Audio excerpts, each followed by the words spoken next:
The small town of Frosthaven, Minnesota, pressed itself into midwinter silence. Shutters latched, chimneys breathing faintly, street lamps haloed by ice crystals. A single footpath wound from the sleepy main street to the old North Star Observatory. A brick turret seated on a rocky island like a forgotten sentinel.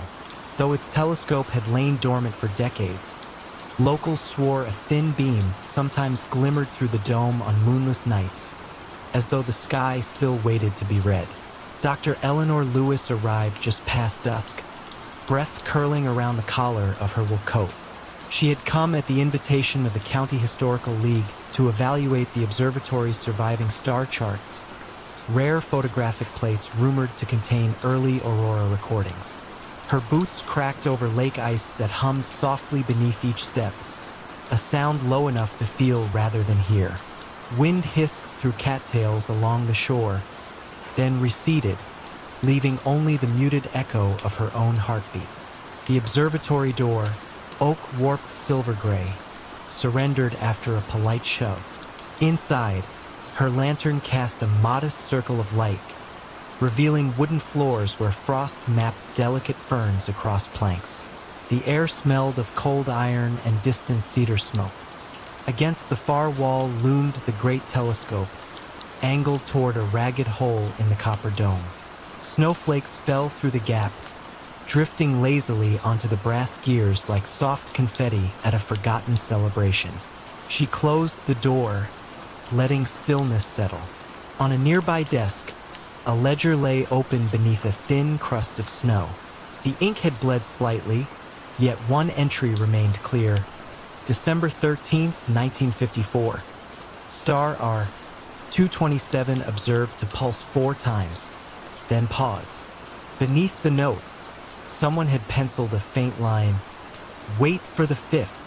Eleanor traced the words with a gloved finger, feeling no chill despite the frost. Shelves along the circular wall held narrow drawers labeled by constellation. She opened one marked Cassiopeia and found glass plates wrapped in tissue paper, edges silvered, images visible when tilted toward the lantern. Nebulae glimmered like tiny frost flowers, precise yet haunting.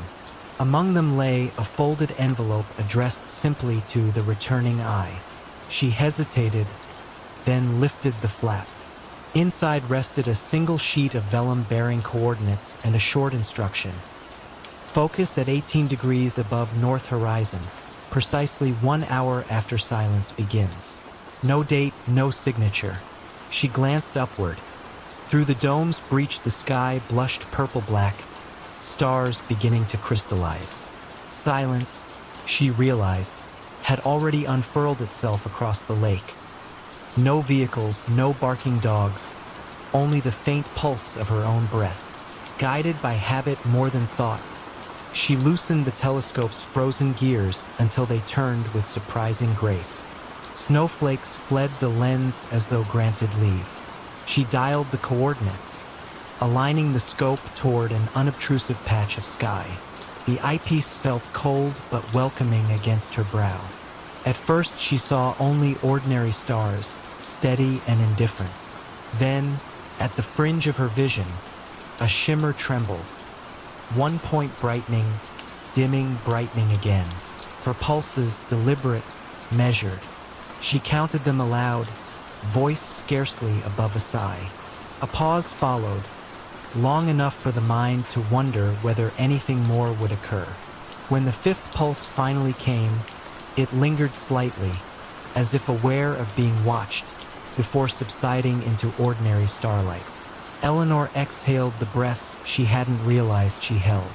The room around her seemed to lean inward, waiting. From the ledger's desk, a soft tap answered, no louder than a snowflake striking wood, yet it carried distinct intention. She crossed the room. The ledger's pages had turned themselves.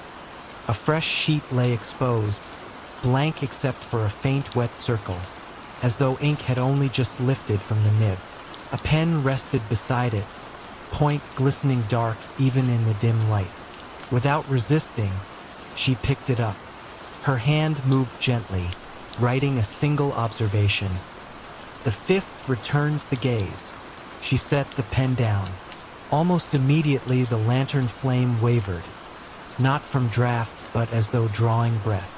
Shadows drifted across instruments, arranging themselves into deeper calm. In that hush, Eleanor felt the observatory slip into a lullaby rhythm, walls expanding and contracting like lungs settled for sleep. She closed the ledger, replaced the glass plates, and sealed the envelope back within the Cassiopeia drawer. The telescope she left trained on the dark horizon, content to keep its silent vigil. Before departing, she paused at the center of the dome, letting stray snow settle on her hair. Somewhere beneath the ice, the lakeside, a resonant creak that traveled up through stone and floorboards. It sounded uncannily like a distant echo of her own thoughts, returning from below rather than above. Outside, night had deepened to still velvet. The path homeward glittered faintly, moon shards embedded in ice. As she stepped onto the lake once more, Eleanor glanced back. Through the observatory's broken cap, a thin shaft of starlight now glimmered, brighter than any lantern, pointing upward with quiet certainty. She knew the townsfolk might glimpse it and speak again of ghostly astronomers, but she sensed nothing spectral, only a calm conversation continuing between sky and stone, resumed after a long pause. Halfway to shore, she stopped, listening. Wind skimmed across the frozen surface, carrying a distant, measured rhythm. For soft gusts, a pause, a fifth answering sigh. Something in the pattern eased her shoulders, smoothing the tightness of travel from her muscles. She resumed walking, boots whispering against snow, feeling oddly accompanied. Frosthaven's lights blinked welcomingly at the lake's edge. Behind her, the observatory settled back into shadow, the beam dimming until only ordinary starlight remained. Yet Eleanor sensed the fifth pulse would return, again and again, waiting patiently for anyone willing to cross the ice and breathe in time with the hush. By the time she reached the inn, fatigue arrived gentle as flannel. She knew her report to the Historical League would be concise. Plate stable, building sound, further study advised at night. But in her private notebook she jotted another line. Some instruments marked the passage between beats, and some watchers learned to listen there. With that thought, she closed the journal, welcomed sleep, and trusted the stars to keep their silent appointment until dawn. The museum's night watchman had been making his rounds for 30 years, though he had been dead for 15 of them. Detective Lisa Morgan discovered this impossibility while investigating a series of minor thefts at the Riverside Museum of Natural History. The stolen items were curious in their insignificance: a Victorian microscope missing a lens, a collection of pressed flowers with half the specimens removed, fragments of pottery from an otherwise intact display. The thefts occurred despite the museum's sophisticated security system and the presence of Walter Kowalski, the night watchman who had guarded the building since 1978. Walter was a fixture at the museum, a quiet man in his 70s who took pride in knowing every exhibit, every artifact, every shadow cast by the building's skylights on moonlit nights. Lisa first met Walter during her initial visit to the museum. She found him in the paleontology wing at 3 in the morning, making his methodical rounds with a small flashlight and a clipboard where he noted the time and location of each security check. "Terrible business. These thefts," Walter said, his voice carrying the slight accent of someone who had emigrated from Eastern Europe decades earlier. "In all my years here, we've never had troubles like this." Walter appeared to be exactly what the museum director had described: a dedicated employee who treated the building and its contents as if they were his own family heirlooms. He moved through the galleries with the careful familiarity of long practice, checking locks, adjusting thermostats, ensuring that the precious collections remained safe through the vulnerable hours of darkness. "How long have you been working here, Walter?" Lisa asked as they walked through the mineral exhibition. 31 years come December, he replied, pausing to straighten an information placard that had been knocked slightly askew. Started just before Christmas 1978. Mr. Patterson hired me himself, God rest his soul. Lisa made a note to verify Walter's employment records, though she had no particular reason to doubt his story. He seemed like exactly the sort of employee museums treasured, reliable, knowledgeable, and possessed of the kind of protective instinct that treated every artifact as irreplaceable. The thefts continued despite increased patrols and additional security cameras. What puzzled Lisa most was the complete absence of the thieves on any surveillance footage. The cameras showed Walter making his regular rounds, but never captured any unauthorized presence in the building. More strangely, Walter himself never appeared on the newer digital security cameras, though he was clearly visible to Lisa and other museum staff members. The older analog system recorded him without problem, but any camera installed after 2008 showed only empty corridors during the hours when Walter claimed to be patrolling. Lisa began to investigate Walter's background more thoroughly. The employment records at the museum confirmed his hire date and showed consistent performance reviews over 3 decades. But when she contacted the Social Security Administration, she discovered that Walter Kowalski had died in 2008, the same year the museum had upgraded its security system. According to the death certificate, Walter had suffered a heart attack while on duty, found the next morning in the museum's Egyptian collection where he had collapsed during his final rounds. When Lisa returned to the museum that night, she found Walter in his usual place, beginning his methodical patrol of the galleries. He greeted her with the same courteous professionalism he had shown during their previous encounters. "Walter," she said carefully, "I need to ask you about your employment status here." He paused in his examination of a display case lock, looking at her with mild curiosity. "My employment status? I'm not sure what you mean, detective. When did you last speak with the museum director about your job?" Walter considered this question with the same careful attention he gave to his security checks. "Well, I don't see Mr. Patterson much anymore. The new director, Ms. Chun, she works during the day. We pass each other sometimes when I'm finishing my shift." Lisa realized that Walter genuinely believed he was still employed, still making his necessary rounds. Death had not interrupted his sense of duty or his deep connection to the museum's collections. "The thefts, Walter. Do you have any theories about who might be taking things?" Walter's expression grew troubled. "That's what puzzles me most. I know every inch of this building, every sound it makes at night. I would notice if someone was moving through the galleries who shouldn't be here." Lisa began to understand that the thefts might be connected not to an outside intruder, but to Walter himself. Perhaps his protective instincts had evolved into something more complex, driving him to relocate items he felt were particularly vulnerable or precious. She started tracking the stolen objects more carefully and discovered a pattern. Each missing item had been scheduled for transfer to storage or loan to other institutions. The Victorian microscope was being decommissioned due to damage. The pressed flowers were being removed from display for conservation work. The pottery fragments belonged to a collection that was being reorganized. Lisa found the missing artifacts in Walter's security office, carefully arranged in a cabinet that appeared only during the night hours. Each object was labeled with a note explaining why it needed protection, too fragile for storage, should not be separated from collection. Mr. Patterson would want this displayed.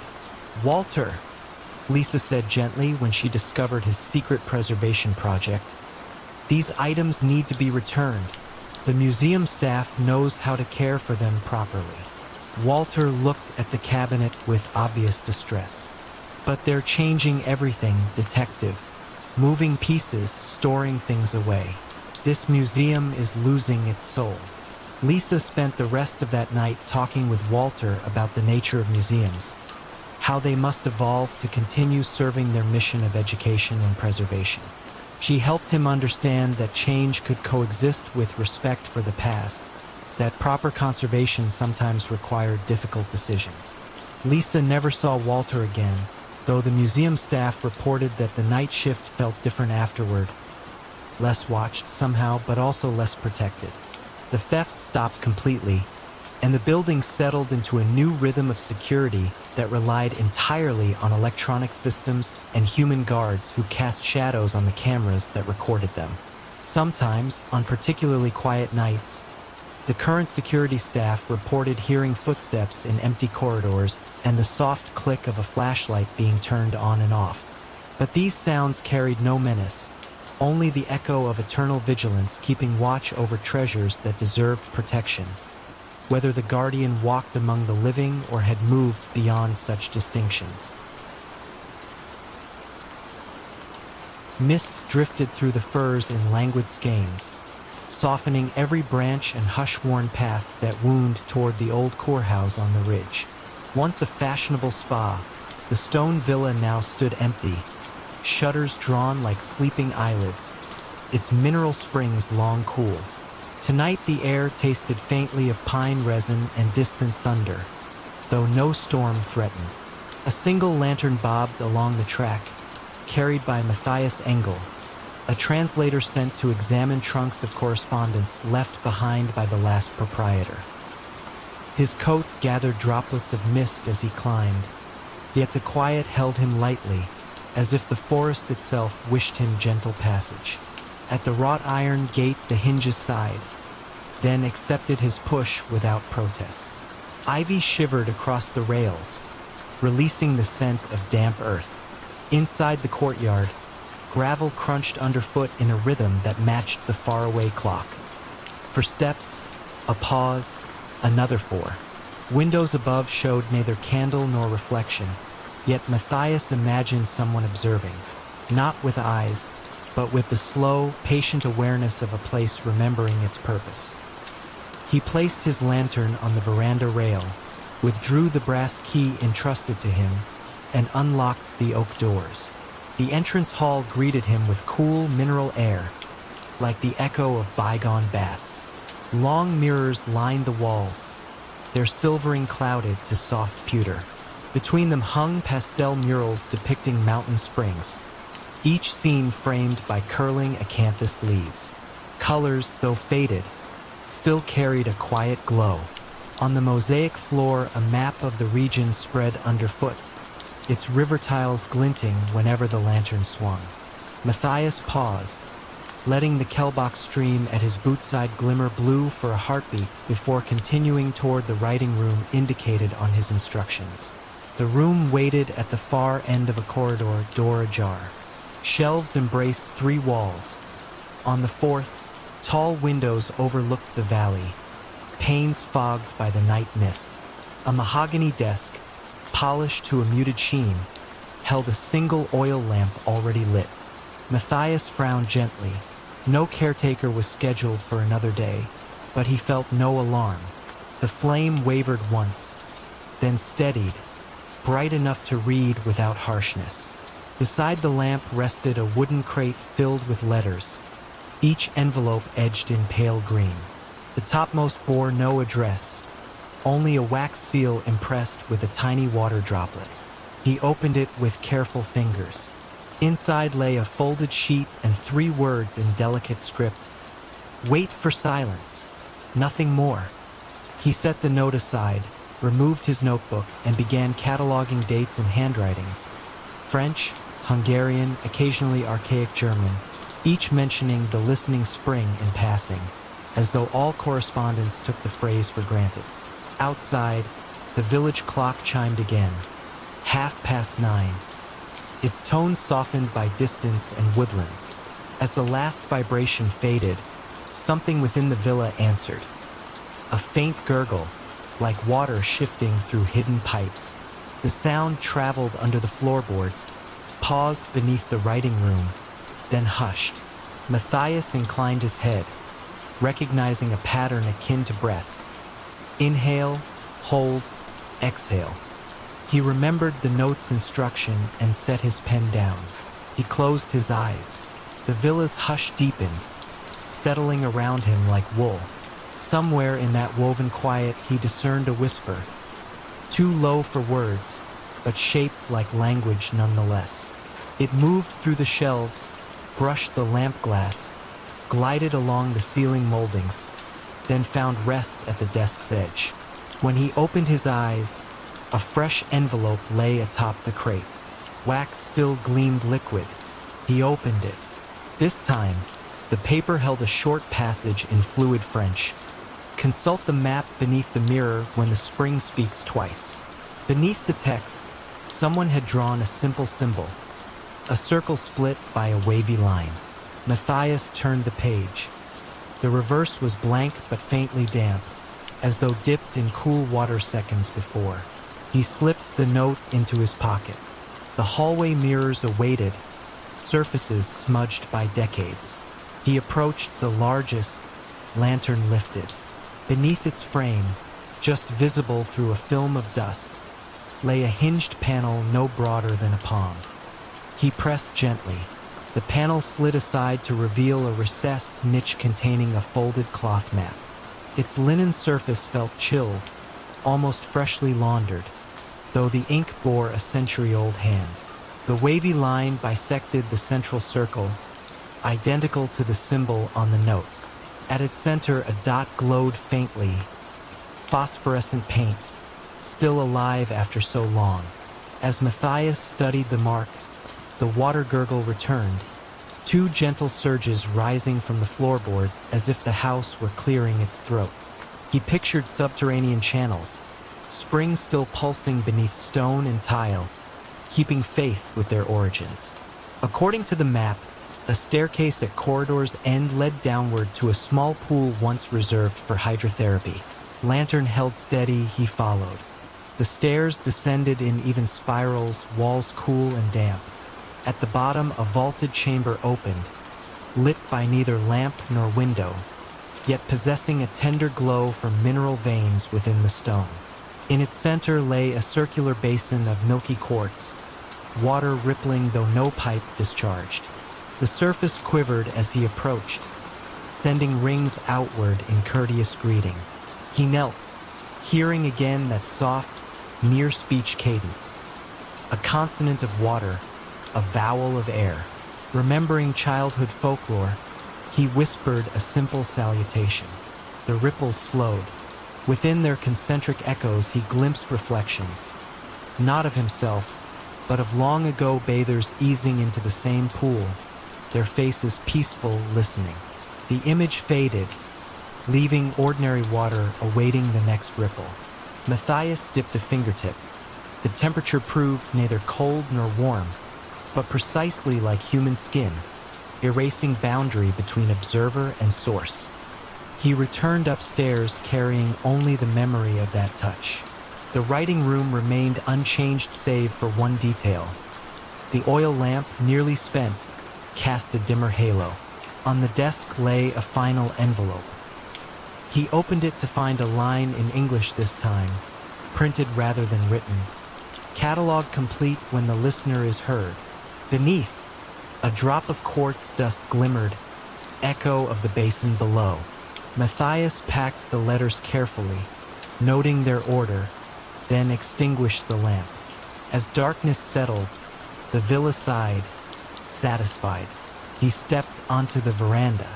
Dawn's first gray hinted behind the pines, and the air, though unmoving, carried the faintest murmur.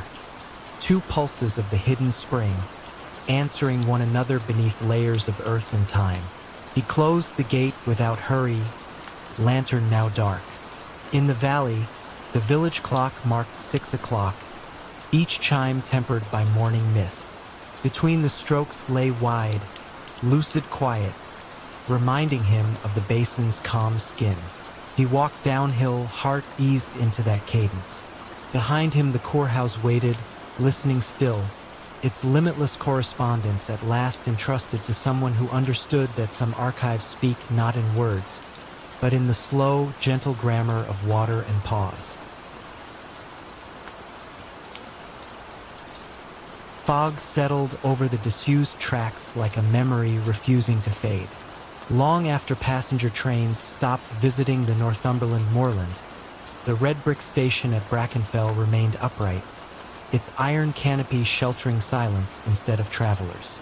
A single lane curved past heather slopes, ending at locked gates where an enamel sign, letters worn to pale ghosts, once promised departures every hour.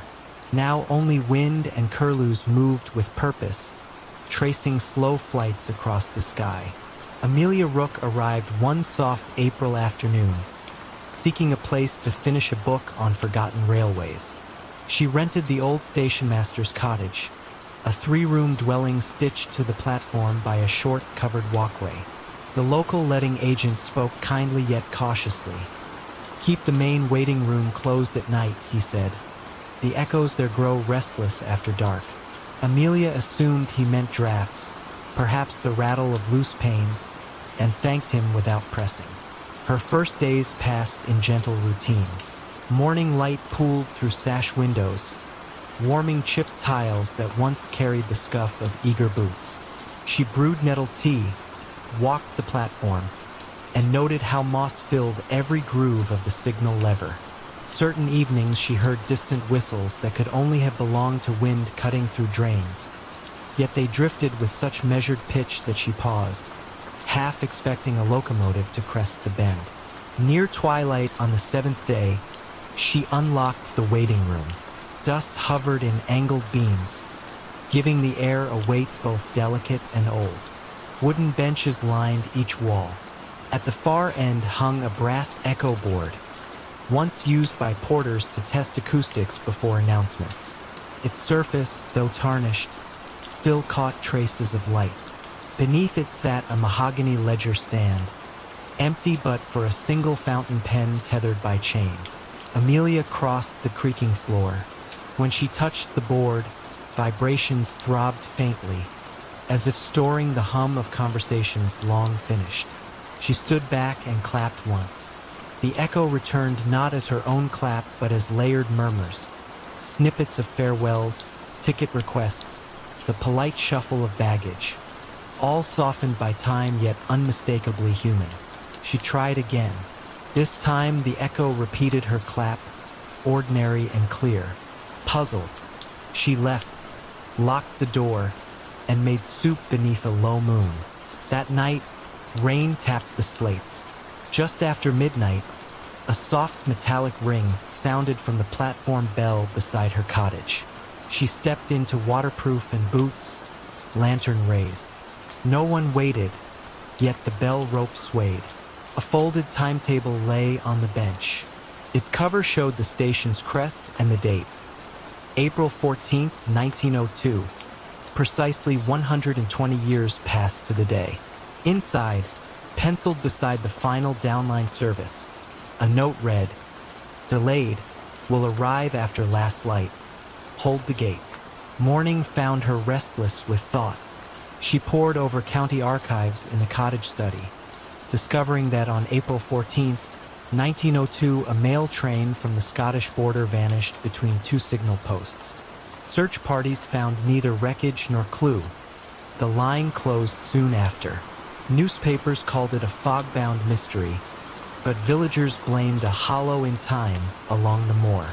Amelia copied the accounts, shivering though the stove burned warm. Evening brought new fog. She unlocked the waiting room, struck a match, and lit the wall sconce beside the echo board.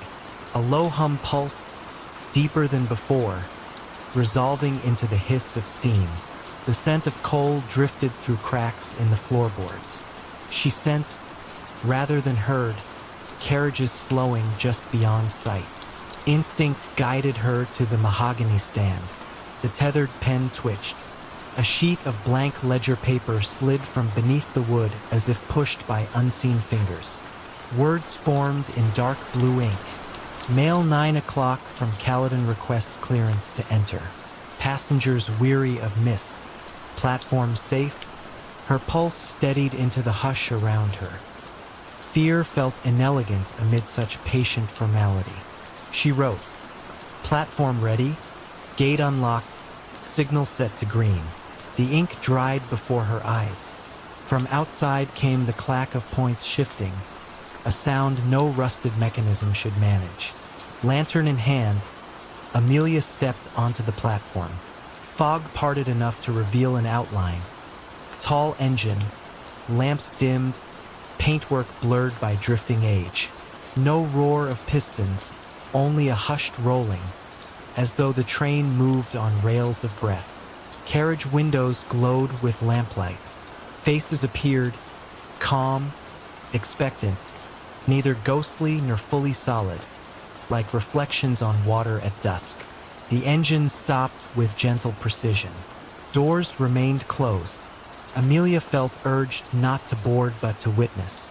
A conductor's voice, distant yet clear, called a list of station names that ended at Brackenfell as though the line never extended farther.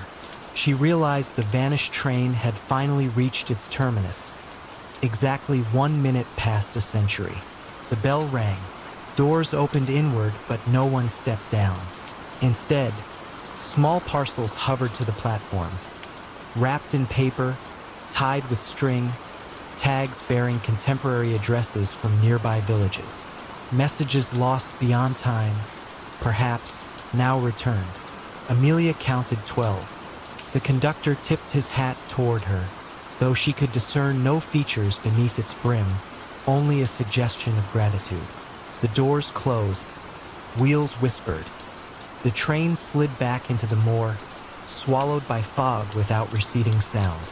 She carried the parcels to the cottage, dried them by the stove, and studied each tag. One bore the name of the letting agent's late grandmother. Another addressed to a farmstead ruined by fire decades ago. Curious weight rested in every box. She resolved to deliver them at dawn. Before sleep, she entered the waiting room once more. The ledger page now displayed a single line beneath her reply. Service concluded. Gate may rest. She added, parcels received. Platform honored your arrival. The echo board hummed softly, then stilled. Over the next week, she walked lanes, placing packages into cautious hands. Contents varied: photographs, pressed wildflowers, a brooch, a pocket Bible. But each recipient felt an immediate, private recognition, as though a chapter of ancestry had slipped home. News spread gently yet without frenzy. Those on the moor respect what arrives by hush. Amelia completed her book, dedicating a final chapter to stations that keep their own schedules. In it, she described no phantom train, only the notion that some journeys respect clocks we have forgotten how to read. The day she left, she locked the waiting room, but left the key on the ledger stand, in case another caretaker might need it when echoes begin to stir. The lane bent away through blooming gorse. Behind her, the station bell chimed once.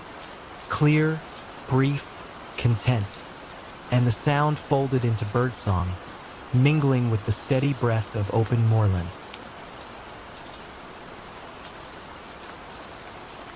The letters arrived every Tuesday, addressed to a man who had been dead for 20 years. Margaret Henley noticed them first when she moved into the cottage on Beacon Point. The mail carrier, an elderly man named Thomas, would walk the winding coastal path each week. He would place a single envelope in the weathered mailbox. Then he would tip his cap to the empty lighthouse that stood sentinel on the rocky cliff.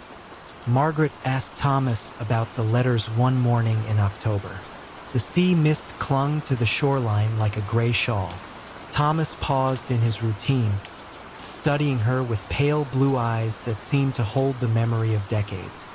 For Edmund Whitmore, he said simply, been delivering them since I started this route. Never missed a Tuesday. Margaret knew about Edmund Whitmore. The townspeople spoke of him in whispers at the general store. He had been the last lighthouse keeper before automation made his position obsolete. One winter morning in 2003, they found his cottage empty, his bed unslept in, his coffee still warm on the kitchen table. The lighthouse beam had continued its steady rotation through the night, as if nothing had changed. Edmund's body was discovered 3 days later on the rocks below the lighthouse. The coroner ruled it an accident. A man grown careless in his grief over losing his life's work. But the townspeople remembered Edmund as sure-footed as a mountain goat on those familiar cliffs. Now Margaret lived in his cottage. She had inherited it from a great-aunt she barely remembered. The cottage sat in the lighthouse's shadow, connected to the tower by a stone pathway that the ocean spray kept perpetually damp. She began collecting the letters. Each envelope bore the same return address, a post office box in Portland, Maine. The handwriting was careful and feminine, old-fashioned loops and careful spacing that spoke of another era. Margaret held the letters up to the lamplight each Tuesday evening. The paper was thick and cream-colored. She could see the ghost of words through the envelope, but never enough to decipher their meaning. On a November evening, when the wind howled around the lighthouse like a living thing, Margaret climbed the spiral stairs to the lamp room. The automated beacon still turned, still sent its warning across the dark water. From the circular windows, she could see her cottage below, a warm yellow square of light in the vast darkness. That night she dreamed of Edmund Whitmore. He stood in the lamp room, polishing the great lens with infinite care. His movements were methodical, practiced, the work of a lifetime. When he turned toward her, his eyes held the same sadness she had seen in Thomas, the mail carrier's face. "She doesn't know," Edmund said in the dream. His voice was soft, nearly lost in the sound of wind and waves. "She keeps writing, keeps hoping I'll answer." Margaret woke with the dream still vivid in her mind. The next Tuesday, she waited by the mailbox for Thomas. When he arrived, she was holding all the unopened letters she had collected. "Who sends them?" she asked. Thomas looked at the stack of envelopes in her hands. For a moment, his composure faltered. "His sister, Eleanor, lives in Portland now. Moved there after Edmund." He trailed off, then gathered himself. "She always wrote to him, every week for 40 years. Old habits, I suppose." Margaret studied the top envelope. The careful handwriting suddenly seemed fragile. Heartbreaking. "She doesn't know he's gone?" "Oh, she knows." Thomas adjusted his mail bag, preparing to continue his route. "But knowing and accepting are different things, aren't they? Some love runs too deep for death to stop." That evening, Margaret sat at Edmund's old desk in the cottage. She took out writing paper and a pen. The lighthouse beam swept across her window in its eternal rhythm as she began to write. "Dear Eleanor," she started, "thank you for your letters. It means more than you know to receive them each week." She wrote about the cottage and the sea, about the way the morning light struck the lighthouse glass, about the peace she found in this place that Edmund had loved. She signed the letter simply, "A friend." The next Tuesday, Margaret walked to town and mailed the letter to Portland. When Thomas arrived with Eleanor's weekly letter to Edmund, Margaret smiled and accepted it with quiet reverence. Some mysteries, she had learned, were not meant to be solved, only tended to like lighthouse lamps in an endless night. A lone glow wavered across the Connecticut salt grass, as though a small star had paused mid-journey and chosen to hover just above the marsh. Iselin was scarcely a village, 3 cedar houses, an aging boathouse, and the decommissioned lighthouse that once guarded the Long Island Sound. The lantern at its peak had been dark for 20 years, yet local fishermen swore that on windless nights a single light drifted out from the tower, crossing the waterlogged reeds before vanishing where the tidal creek met open sea. Elias Vaughn arrived in early September to catalog shorebirds for a conservation trust. He rented the caretaker's cottage beside the shuttered lighthouse, happy to trade city sirens for cricket pulse. The trust supplied a skiff, a notebook, and quiet instructions. Mind the tides, note the herons, ignore the stories.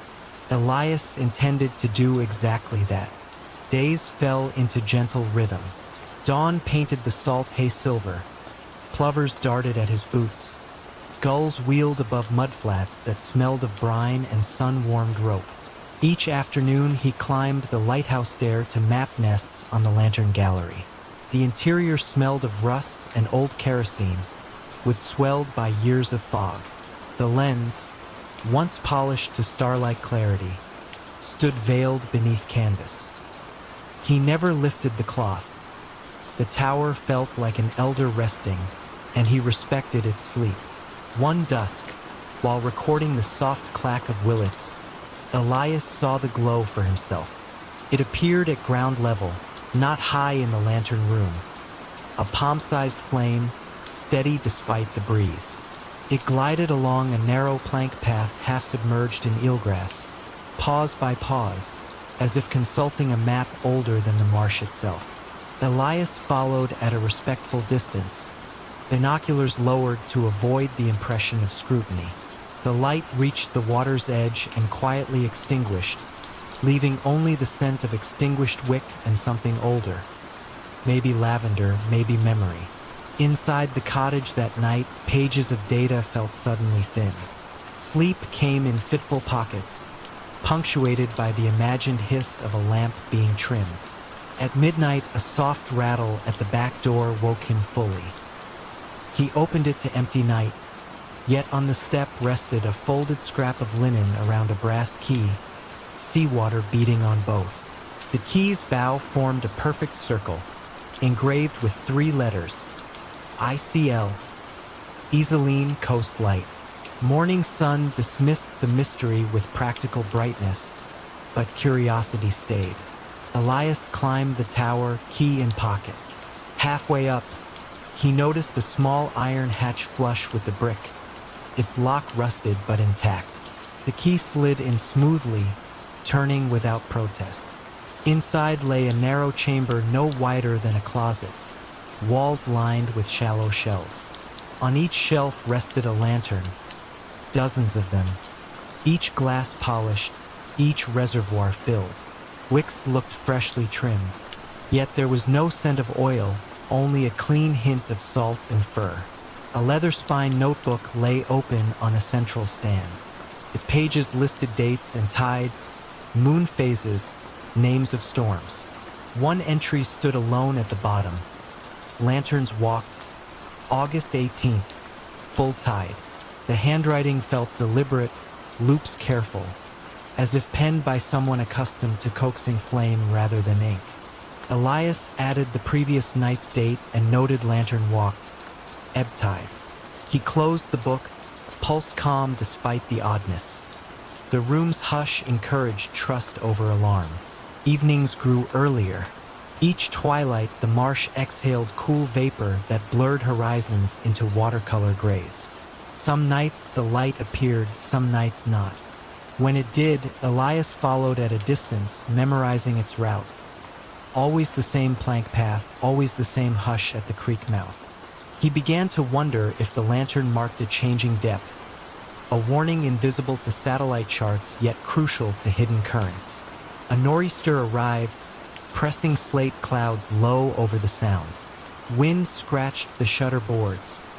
Rain etched quicksilver diagonals across the pane. At dusk, a glow flared within the tower gallery, brighter than any he had seen outside.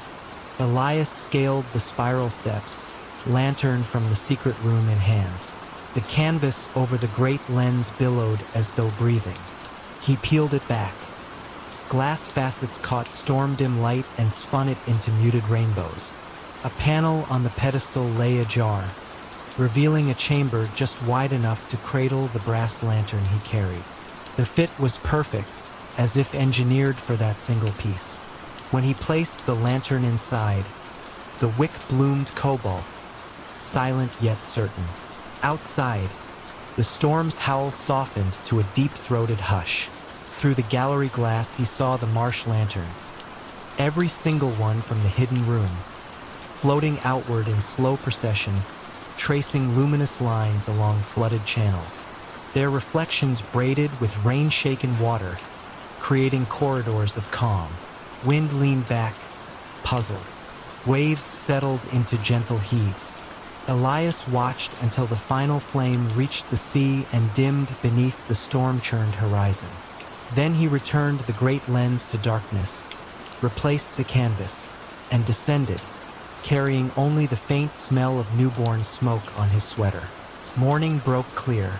Newspapers spoke of severe weather turned mild without explanation.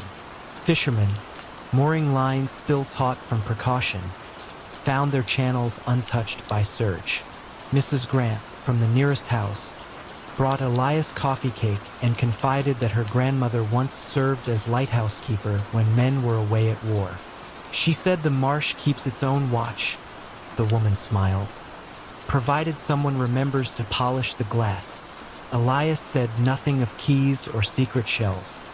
He simply accepted the cake and, later, opened the notebook in the hidden room, writing, "Lanterns walked, storm tide, duty fulfilled." Below, space waited for another line, blank yet anticipatory, like a quiet shoreline expecting moonrise. When his assignment ended, he left the key on the cottage table beneath a note. Data log, birds counted, lens resting. If the lantern walks, follow with calm heart. At the edge of the property, he glanced back. Sunlight struck a single gallery pane, kindling a brief, warm shimmer. The calm heartbeat of a watch resumed. Elias drove away content, knowing the marsh did not need him to stay. It only needed witness. And somewhere, folded inside reeds where salt meets fresh, a lantern's memory drifted, ready to rise whenever clouds gathered, carrying a promise that in Iselin, even silence keeps alight. The Garden Keeper's Secret. The roses in Whitmore Estates' abandoned garden bloomed in December, their petals untouched by frost. Emma Patterson discovered this impossibility during her first winter as caretaker of the property. The estate had been empty for 3 years, ever since the last member of the Whitmore family had passed away. Emma's job was simple: maintain the basic structure, ensure the pipes didn't freeze, and prepare the property for eventual sale. The garden lay behind the main house, enclosed by high brick walls that had been built in the Victorian era. Emma had avoided it during her first months on the property. The space felt too intimate, too personal to disturb. But when December brought its first hard freeze, curiosity drew her to the garden's wrought iron gate. Inside, she found a wonderland that defied the season. Roses climbed the brick walls in impossible abundance. Their blooms were perfect, deep red, soft pink, creamy white, as if summer had taken refuge in this single, sheltered space. Emma walked the gravel paths in amazement. Not only were the roses blooming, they were meticulously maintained. Someone had been pruning, weeding, and caring for this garden despite the estate's abandonment. She found him on her third visit to the garden. An elderly man knelt beside a rose bed, working compost into the soil with the careful attention of a practiced gardener.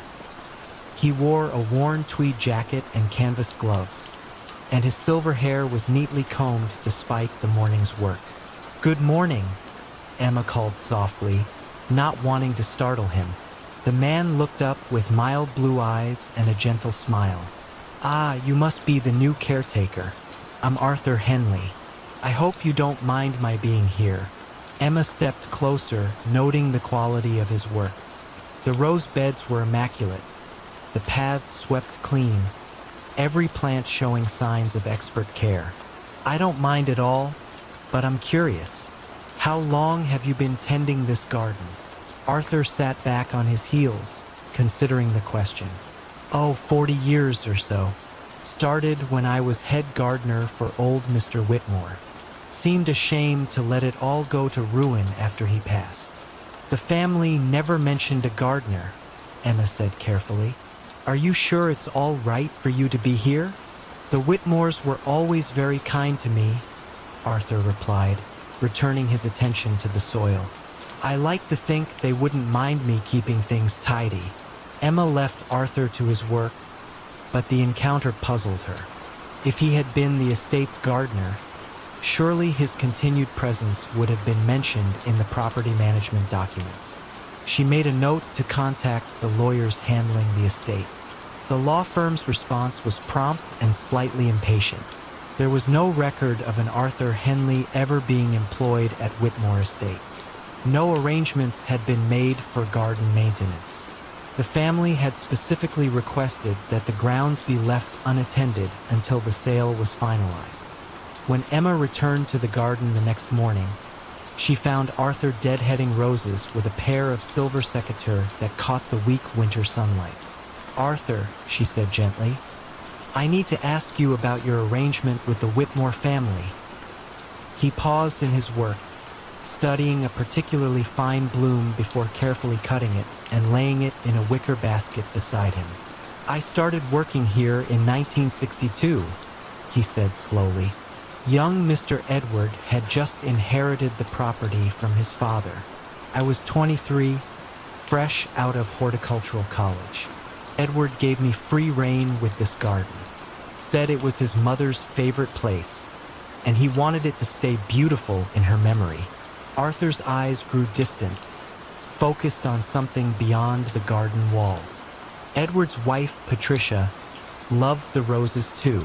She would bring her tea out here every afternoon, sit on the bench by the fountain. After she died, Edward stopped visiting the garden, but he asked me to keep it going. For her sake, he said. Emma listened, calculating dates in her head.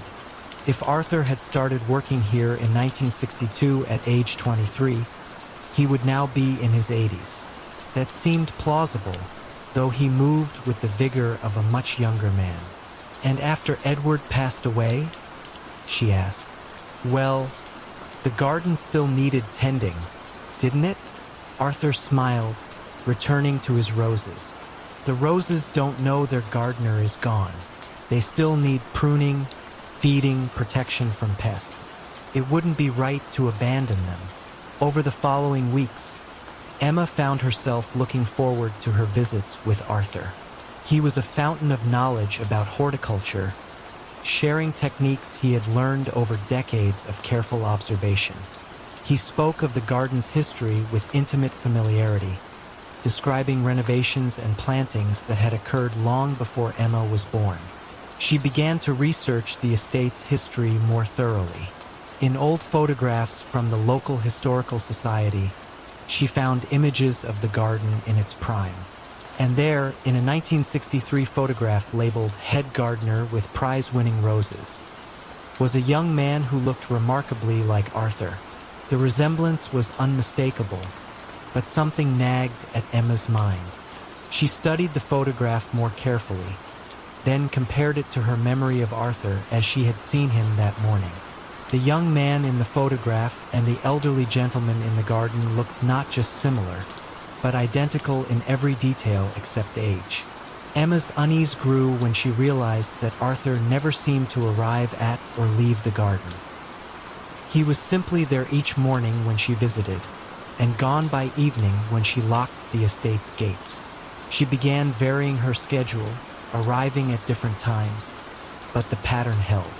Arthur existed only within the garden's walls, only during the daylight hours when the roses needed tending. One February morning, Emma found a leather-bound journal left on the garden bench. The pages were filled with careful records of plantings, weather observations, and seasonal maintenance notes, all written in a neat, old-fashioned hand. The entries spanned decades, documenting the garden's evolution from the 1960s through the previous week. The final entry, dated the day before, read simply, "The new caretaker understands the importance of this place. The roses will be safe in her care. The garden chooses its own guardians, and it has chosen well." Emma never saw Arthur again, but the roses continued to bloom through that winter and into spring. When the estate was finally sold to a young family who promised to restore the gardens, Emma felt a deep sense of satisfaction. On her last day as caretaker, she sat on the bench where Patricia Whitmore had once enjoyed her afternoon tea. The roses nodded in the gentle breeze, their blooms perfect and eternal, and Emma could have sworn she heard, carried on the wind, the soft sound of someone humming an old gardening song while tending to flowers that would bloom forever in the memory of love. Evening air lay cool across the green, touching maple leaves with silver. The town's wooden storefronts, painted in subdued pastels, leaned quietly together, and the ivy-clad steeple of St. Anselm's Church lifted into a sky sprinkled with early autumn stars. Against that hush, the tick from the square's cast-iron clock sounded unhurried, as though each second paused to breathe before moving on. Marjorie Hale arrived by bus just as dusk settled. She stepped down with one suitcase, pausing to absorb the stillness she remembered from childhood holidays. Bellevue, she sensed, had grown even gentler in her years away. She had come now, at the Historical Society's request, to catalog the workshop of the late clockmaker Silas Brandt, whose little shop overlooked the river and the covered bridge. Rumor held that Brandt's final projects remained intact, though no one had entered since the funeral 2 winters past. Marjorie crossed the green, her shoes brushing early fallen leaves that crackled only faintly. Lanterns in wrought iron holders cast soft pools of light. The river, unseen beyond the birches, murmured a steady, bedtime note. Passing the square clock, she noticed the minute hand resting between markings, neither on nor between any precise number. The tick followed a beat later, patient, composed. Brandt's shop stood at the river's edge, a 2-story clapboard building with wide, bright windows now dim. A brass plaque beside the door read simply timepieces. No lock barred her entrance. The key had been left under the mat, exactly where the society's letter said it would be. She turned it in the old latch. The door opened on a breath of cedar shavings and faint machine oil, an aroma she found comforting rather than sharp. Inside, shelves climbed to the tin ceiling, holding clocks of every era. Walnut regulators, delicate French carriage pieces, schoolhouse octagons, and tiny porcelain mantel designs painted with pastoral scenes. Most waited silent, pendulums tied off for rest. Yet a few soft ticks mingled, never in unison, each following a personal rhythm. Against that background, a larger sound drifted low, like the settling of wooden beams, coming from the workroom at the rear. Marjorie set down her suitcase, lit the single oil lamp left on the counter, and followed the sound. The hallway felt like an extended exhale, narrow and polished with decades of footsteps. She pushed open the workroom door. The space revealed a long bench crowded by lathes, glass domes, brass gears organized in felt-lined drawers. On the far wall hung a regulator clock unlike any she'd seen. Its dial lacked numbers, showing instead 12 slender hour markers of pale wood, each grain swirling gently in the lamplight. The pendulum, a disk of frosted glass, moved with measured grace. As she watched, the disk paused mid-swing, hovered a heartbeat, then completed the arc. A deliberate linger, not a flaw. Pinned above the bench lay pages of Brandt's precise handwriting. Diagrams of wheels whose teeth varied subtly in length. Tables noting moonrise, river height, and barometric pressure. One notation recurred, "Allow the rest." She traced the phrase, curious. On the bench itself rested a small pocket watch encased in clear quartz rather than metal. Its hands, too, paused between seconds, as though reluctant to intrude upon silence. She opened her ledger and began recording. Dimensions, materials, condition. The ticking around her felt almost conversational, taking turns, never competing. When she paused to sip water, she noticed the room's ambient hush had deepened. The regulator's glass pendulum now stood still at center. She held her breath. The next swing resumed only once she exhaled. A coincidence, perhaps, but she tried again. Breath held, pendulum stopped. Breath released, motion returned. Slow, elegant, accepting. An old memory stirred. Childhood visits to Brant's shop, the clockmaker kneeling to her eye level, showing her how to anchor a tiny mainspring. He'd spoken of time as kindly if listened to. She felt now that kindness settling like a shawl across her shoulders. At the back of the workroom, a narrower door stood slightly ajar. Beyond it, stairs descended toward the river, Brant's finishing loft, she recalled. Lamp in hand, she eased down. The river's hush grew clearer, the boards beneath her feet cool with evening damp. The loft opened into a half-moon balcony enclosed by windows. In the center stood a single tall clock, unfinished, its case of pale ash gleaming softly. The dial showed no hands at all, only a circular aperture revealing quiet darkness within. A slender envelope leaned against its base, addressed in Brant's elegant script. For the listener, Marjorie broke the seal. Inside lay one sentence. Set no hands. The river will mark. Beneath the words, a pencil sketch depicted a line of water flowing through an open circle, ripples aligning with unseen hours. As she lowered the letter, the river outside sent a faint rush, followed by the delicate creak of the balcony's frame. The clock's aperture brightened slightly, as though water light reflected through glass. She stepped closer but did not touch. Instead, she listened. Past ticking, past with settling, past her own pulse, until she caught a rhythmic drip, drip, drip. The sound matched no leak. It echoed the regulator's earlier tempo, yet gentler, dissolving between notes. She understood then that the unfinished clock measured passage not by gears, but by the hush between river breaths. It required no winding, only presence.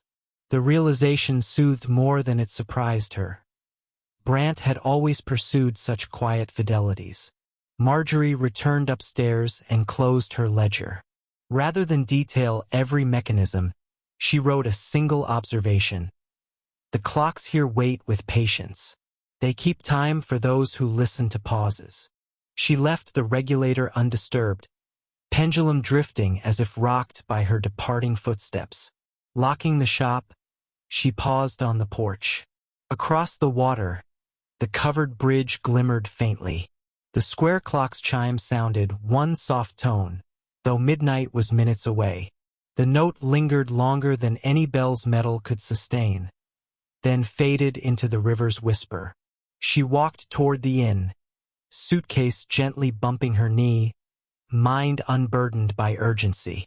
Behind her, the shop's windows glowed for a fleeting instant, catching lamplight from within. Then darkness folded back over wood and glass. Bellevue's streets remained empty. Leaves rustled overhead like mild applause. Marjorie felt that somewhere in the crisp air, seconds chose when to reveal themselves, and she was content to follow their lead. Tonight, and perhaps every night thereafter, the clocks would keep their gentle counsel, and the river would mark the hours in its own uncounted way, guiding the town and anyone willing to pause toward a sleep untroubled by exactness. The music began exactly at midnight, drifting through the stone corridors like a memory made audible. Dr. Helena Voss first heard it on her third night working alone in the Bodleian Library's restricted archives. She had taken the position in Oxford to catalogue a recently donated collection of medieval manuscripts.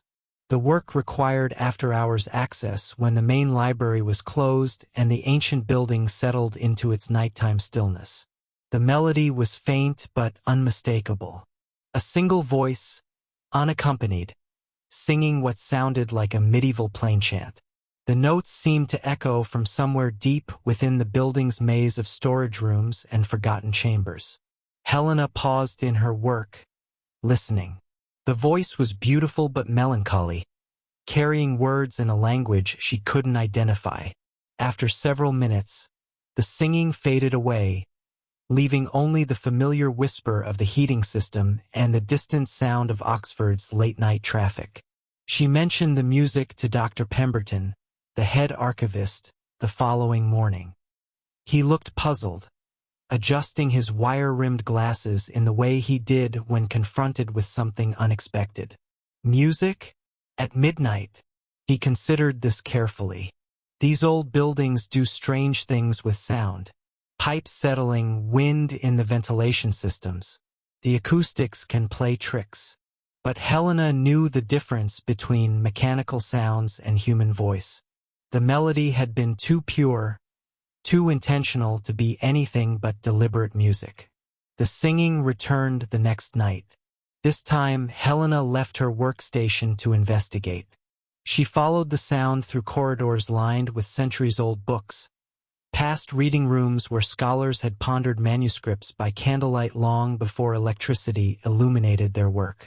The voice seemed to move through the building like a ghost, always just ahead of her footsteps. When she paused to listen more carefully, it would fade. When she resumed walking, it would return, leading her deeper into sections of the library she hadn't yet explored. Helena found herself in a circular room she had never seen before. Ancient wooden shelves curved along the walls, filled with manuscripts bound in cracked leather and vellum. In the center of the room stood a single desk with a green-shaded lamp that cast a pool of warm light on its surface. The singing stopped abruptly. In the sudden silence, Helena noticed that the manuscripts surrounding her were all musical notation. Medieval chants, Renaissance madrigals, compositions in systems of notation she had only read about in academic papers. On the central desk lay an open manuscript. The pages were cream-colored vellum, covered with musical notes drawn in faded brown ink. At the top of the page, written in elegant Latin script, were the words Cantus Memoriae, Song of Memory. Helena approached the desk carefully. The manuscript was clearly medieval, possibly 13th century. The musical notation was beautifully illuminated with tiny painted flowers and birds that seemed to dance between the staff lines. But what struck her most was the condition of the pages. Despite their apparent age, they showed no signs of deterioration. No foxing, no brittle edges, no fading of the illuminations. She photographed several pages with her phone, intending to research the piece later. But when she reviewed the images the next morning, they showed only blank vellum. No musical notation, no illuminated decorations, nothing. Helena returned to the circular room the following night. This time she brought proper archival photography equipment. But when she reached the place where the room should have been, she found only a storage closet filled with cleaning supplies. She spent hours retracing her steps, exploring every corridor and chamber she could access. The circular music room had vanished as completely as if it had never existed. The midnight singing continued, night after night. Helena began to recognize recurring melodic phrases, patterns that suggested this was not random vocalization but a complete, structured composition. She started bringing a small recorder to work, hoping to capture the music for analysis. The device picked up only silence, even when the singing was clear and distinct to her ears. Helena delved into the history of the Bodleian Library, searching for any reference to musical manuscripts or mysterious phenomena. In a 19th-century librarian's journal, she found a curious entry. The night music continues to perplex. Brother Thomas insists he hears plain chant in the early hours, always the same melody. I have searched every chamber and found no source. Perhaps the stones themselves remember the prayers once sung within these walls. Further research revealed that parts of the library had been built on the foundations of a medieval monastery. The monks of St. Bartholomew had been known for their musical scholarship and had maintained one of England's finest collections of sacred music before the dissolution. Helena began to understand that she might be hearing not present music, but musical memory embedded in the very stones of the building. The voice that sang each midnight belonged to no living person, but to the accumulated echo of centuries of devotional song. On her final night in the archives, Helena completed her cataloging work early and sat quietly in the main reading room, waiting for midnight. When the familiar voice began its nightly song, she didn't try to follow it or record it. Instead, she simply listened. The melody was heartbreaking in its beauty, carrying within its notes all the longing and faith of voices long silenced. It spoke of dedication to something larger than individual existence, of the human need to create beauty even in isolation, of the way music could bridge the gap between the living and the dead. As the song faded with the approach of dawn, Helena whispered a quiet, "Thank you," to the darkness. Some gifts, she had learned, were meant to be received rather than captured. Some mysteries were more beautiful when left unsolved. The music stopped after that night. But sometimes, when Helena worked late in other libraries and archives around the world, she would pause in her cataloging and listen carefully to the silence. And occasionally, very occasionally, she would catch the faintest echo of that midnight voice, singing its eternal song of memory through the patient stones of ancient buildings. Mist wove silver threads between the arches of the old bridge, as though night were mending a tear in the river. St. Luthien lay deep in the Breton countryside, hidden behind low hills furred with gorse and heather. A single lane wound through the village, crossing the Moron by way of a Roman stone span that no mason alive could entirely explain. Even the oldest parish records spoke of the bridge as something already ancient, already settled into its own patient silence. By day children cycled across, their laughter brushing mossy parapets, and farmers guided small herds from one meadow to another. But once the church bell tolled 9, shutters were drawn, candles trimmed low, and the bridge was left to itself. The river beneath it flowed neither fast nor slow. It moved with that deliberate hush of water that has long grown tired of announcing itself. Eloise Martel arrived on an evening scented with rain-washed hay. A restlessness had followed her south from Paris, humming behind each heartbeat, and her physician, more a family friend than a doctor, had suggested a month in the country. She rented 2 attic rooms above the cooper's shop and found immediate comfort in the rhythm of distant cowbells and the soft creak of wooden eaves. Yet every night, lying beneath a quilt that smelled of lavender, she felt the bridge tug at her thoughts the way the moon tugs at a tide.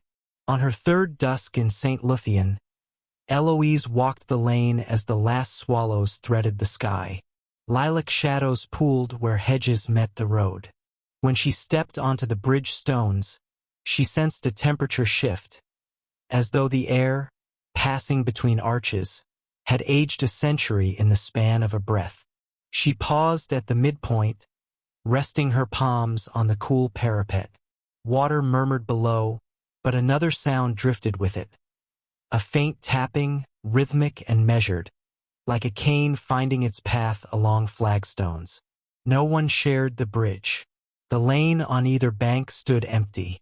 Still the tapping continued, syncopated with the river's sigh. Eloise waited until the final glow drained from the sky, yet nothing emerged. She retreated to the village, the soft percussion echoing behind her until the cooper's door closed and the attic stair creaked its familiar welcome. Word of the nightly tapping was met with gentle smiles at the bakery queue next morning. Madame Floret, flour dusting her sleeves like pale pollen, shrugged. "The keeper, perhaps?" she murmured, eyes sliding toward the river. When Eloise asked who the keeper might be, The baker only folded another croissant into her bag and wished her a pleasant day of rest. Curiosity, once invited, grows quietly persistent. After supper, Eloise prepared a small thermos of mint tea, wrapped herself in a knitted shawl, and returned to the bridge before the bell marked 9. The sky was a quilt of indigo and pearl. She leaned against the upstream parapet and listened. At first, the river's low conversation filled every moment. Then, as the shadows deepened, the tapping began. 3 measured strikes, a pause, 2 softer ones, a longer pause, then the pattern repeating. Eloise closed her eyes and counted the gaps, feeling the cadence settle into her chest like a second pulse. With each cycle, an image formed of someone testing stone, ensuring its strength, keeping travelers safe. When she opened her eyes, the far end of the bridge showed a figure, scarcely more than silhouette, stooped slightly, a walking stick glinting as it met the flagstones. The figure moved with slow precision, tapping each stone, listening, then advancing. Instinct urged greeting, yet the hush of the river seemed to request patience. She watched until the keeper, she had already named the shape thus, reached the midpoint. There the figure paused, lifted a lantern so small its glow resembled a captured firefly, and bowed toward the parapet opposite Eloise. Though the gesture faced away from her, she felt acknowledged, even welcomed. The lantern dimmed, the tapping resumed toward the far bank, and fog gathered behind like a curtain drawing closed.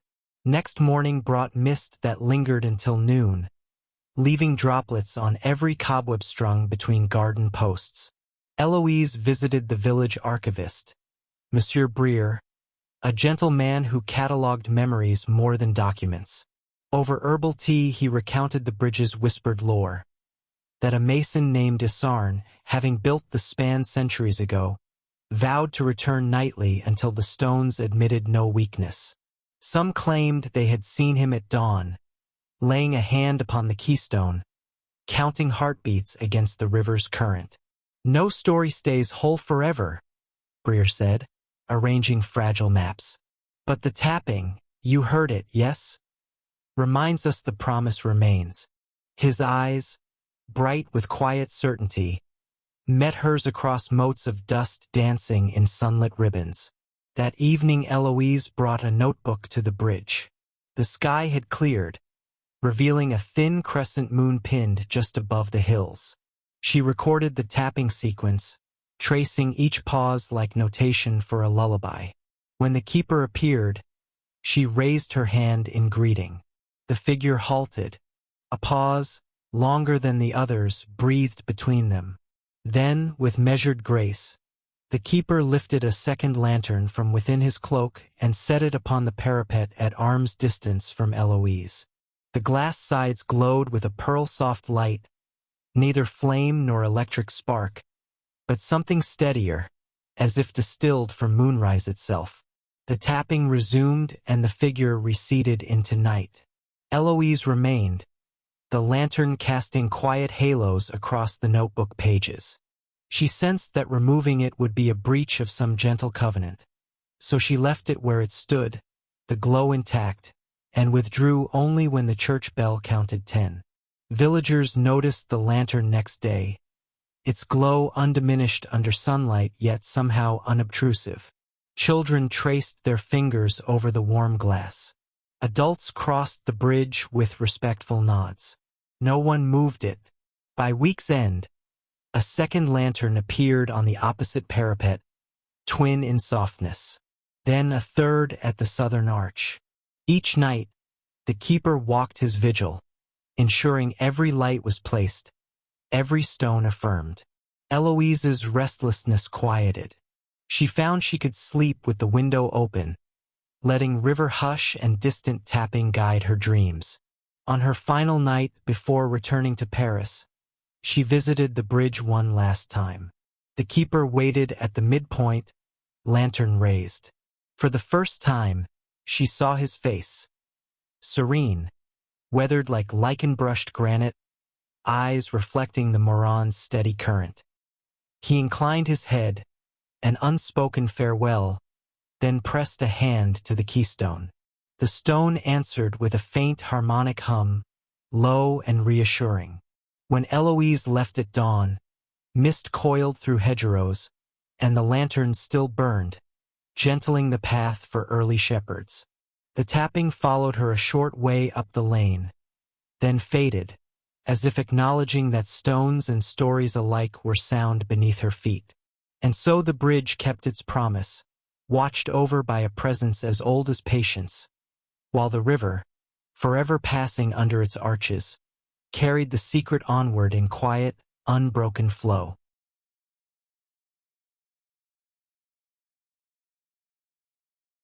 Along the main coastline the wind already carried a hint of frost, yet the salt air remained mild enough to smooth every sound, rounding corners, gentling edges. The town, a scatter of clapboard houses and shuttered shops, seemed to lean inward, as though listening to the hush between waves. From the platform Clara Devreux lifted her luggage, one battered valise, and drew in the quiet, tasting pine resin and distant seaweed. She had come to catalog the papers of the late lighthouse keeper, an uncle she scarcely remembered, but she suspected the true work would prove less tangible. A single street lamp guided her through narrow lanes toward Pelican Cove. Windows glimmered faintly behind lace curtains, each house breathing its own muted warmth. Yet no door opened, no voice called, and the hush felt deliberate, like a pause in an unfinished conversation. At the water's edge the lighthouse stood apart on its granite ledge, tall, pale, and unlit since the keeper's passing. Waves combed the rocks with patient persistence, revealing smooth channels worn by decades of tides. Clara crossed the small footbridge linking shore to island. Boards creaked softly under her steps, echoing across black water. She recalled childhood letters from her uncle, always composed in neat block script, describing shifts of starlight, the hum of lantern gears, and more obscurely, the murmuring lights that visit after midnight. At 10 she'd found such phrasing entrancing. At 32 she found it faintly melancholy. Inside the keeper's cottage, oil lamps waited trimmed and ready, as if someone anticipated her arrival. Dust lay thin, disturbed only by a faint trail leading from doorway to desk. She followed it, touching the back of a seagrass chair. A ledger rested open on the blotter, ink still black. The final entry dated 3 nights before her uncle's death. One sentence ran beneath a small, precise sketch of the lighthouse lens. The second note drifted again at half-tide, carrying the same 3 words. Nothing else. Clara pressed 2 fingers to the paper, feeling the ghost of the penstroke. The room's stillness deepened. Through the window, the lighthouse tower loomed, a silent silhouette against dim constellations. Somewhere beyond, a foghorn from the mainland moaned, long, low, lingering, then fell quiet, leaving the cottage wrapped in its own small night. She unpacked only a shawl and her notebook, then set water to boil on the old iron stove. Flame hissed softly, granting the air a faint metallic warmth. While she waited, she explored the shelves that lined the walls. Charts, tide tables, and slender field journals sat ordered by year. In each, the handwriting matched the concise style she remembered, but the margins told another story. Pencil notations that read more like dream fragments than navigation aids, soft footsteps beneath the waves, color that tastes of iron, a voice asks to be answered, tea steeped. Steam curled beside her face, carrying bergamot and an underlying mineral tang from the well. She listened to the lighthouse, an act of memory, not of sound, and wondered at her uncle's solitude. Sitting, she leafed through one journal dated February.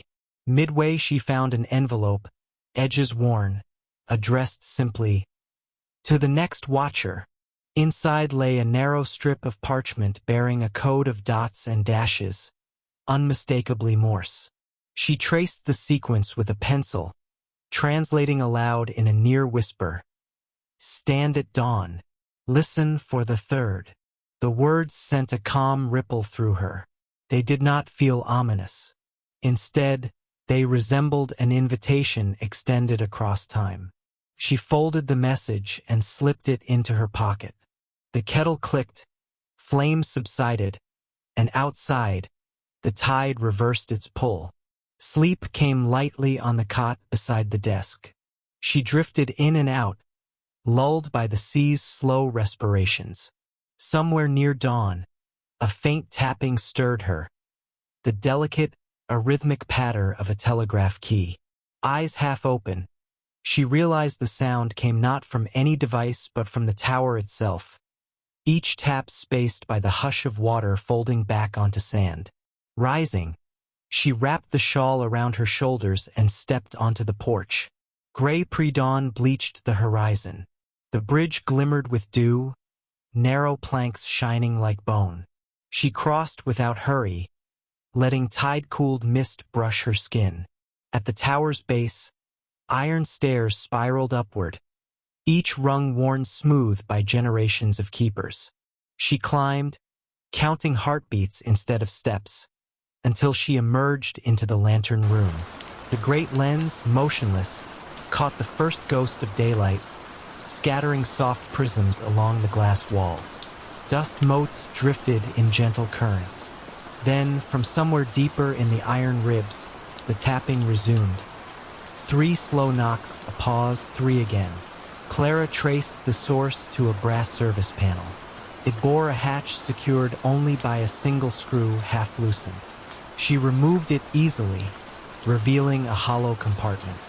Inside lay a small glass bottle sealed with wax. Within the bottle floated a folded ribbon of sea-green paper. She withdrew it, fingertips tingling. When unrolled, the ribbon revealed 3 words in her uncle's crisp hand. Return the echo. Clara inhaled the salt air, steady and patient. Below, the tide reached its quietest moment, neither rising nor falling, the world caught in a held breath. She laid the ribbon flat on the narrow sill and waited. Around her, gulls remained silent, ships invisible. Only the hush of light through glass kept company. Then, somewhere just beyond the breakwater, a different tapping echoed back. 3 crisp beats, a pause, 3 more, carried over water like polite conversation. The sound was subtle, almost coy, as though confirming her presence. Without fully understanding why, Clara felt a smile rise. She reached for the telegraph key mounted near the lens, a relic still wired to nothing, pressed it gently, and tapped 3 measured strokes in reply. Silence followed, but it was a living silence, full of promise. The horizon brightened, soft pink staining low clouds. Within the tower, calm settled like a shawl across her shoulders, as though the lighthouse itself sighed in relief. Whatever mystery linked the taps, the bottle, and her uncle's final notes was not demanding solution. It merely asked continuation. She, the next watcher, had answered. The sun edged above the sea, gilding foam and rock. Light touched the lens, sending warm bands across the cabin. Clara folded the sea-green ribbon, placed it back inside the bottle, and returned the bottle to the hollow compartment. The hatch closed with a gentle click, a punctuation mark, not an ending. She descended the spiral, step by unhurried step, and crossed the footbridge as the town behind her stirred awake. A gull cried once, then fell quiet. In the cottage, she set fresh pages on the desk and began a new ledger, first entry written in steady script. At dawn, the conversation resumed. She paused, listening.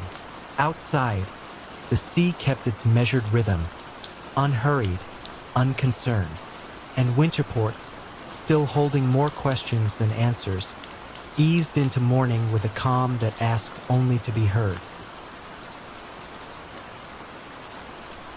Water lapped gently at pilings, brushing stone with a faint, rhythmic hush that sounded almost like distant applause. Venice, after the last vaporetto, exhaled into stillness. Shutters closed, footsteps faded, and moonlight spread across tiled roofs in quiet sheets. Down a narrow fondamenta, the little Baroque theater waited, facade softened by moss, its lacquered doors unvisited for 40 years. Aurelia Conti had come at the invitation of the city's cultural archive, asked to assess what survived inside. Ledgers, costumes, forgotten scores. She carried only a canvas satchel and a brass-handled lantern. The key, left for her at the caretaker's cottage, turned with surprising ease, as if the lock expected her touch. The doors opened on chilled air scented faintly of velvet and dust. The foyer revealed gilt mirrors gone dim, their surfaces stippled by age like watercolor skies. A faded carpet hushed Aurelia's steps. She paused beside the ticket kiosk where an abacus still rested, beads midway between counts. Through an arch lay the auditorium, rows of red seats folding upward in gentle tiers toward an ornate ceiling painted with night blue constellations. Stars there seemed to echo the real ones beyond the roof, the two firmaments almost in conversation. No draft moved, yet one seat in the center aisle sat lower than the rest, cushion compressed by an unseen weight.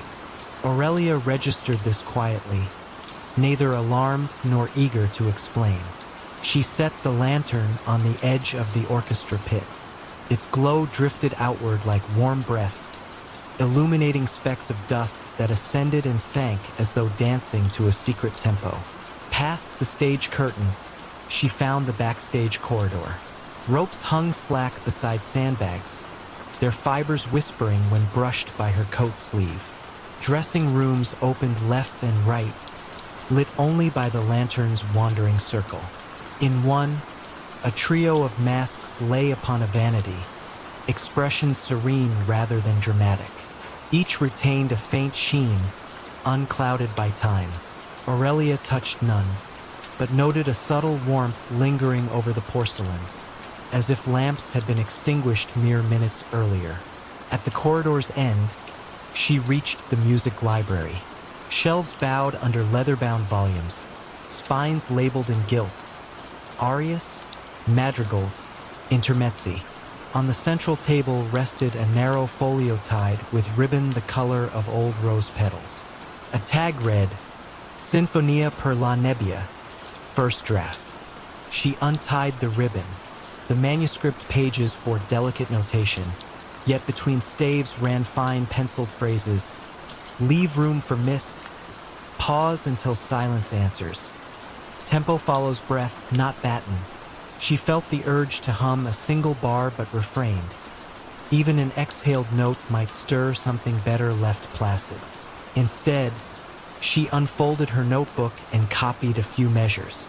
The ink from her pen seemed almost to welcome the company of those older marks, aligning themselves gently on the page. Somewhere above, a faint rustle drifted down, wood rubbing against wood, perhaps a shutter shifting. Aurelia listened. The sound stopped, replaced by a softer murmur. A roll of pages turning in the empty auditorium, deliberate yet unhurried. She pictured the lone seat half-folded, now settling farther, as though its hidden occupant adjusted posture to follow her progress backstage. Returning to the auditorium, she held the lantern waist-high. The seat now stood upright, cushion undisturbed. Nothing else had moved, yet in the orchestra pit a conductor's baton rested across the music stand, parallel to the edge, gleaming faintly. It had not been there earlier. Aurelia approached, her calm intact, and noticed a slip of parchment beneath the baton's tip. 3 words, in graceful script, "Attend the hush."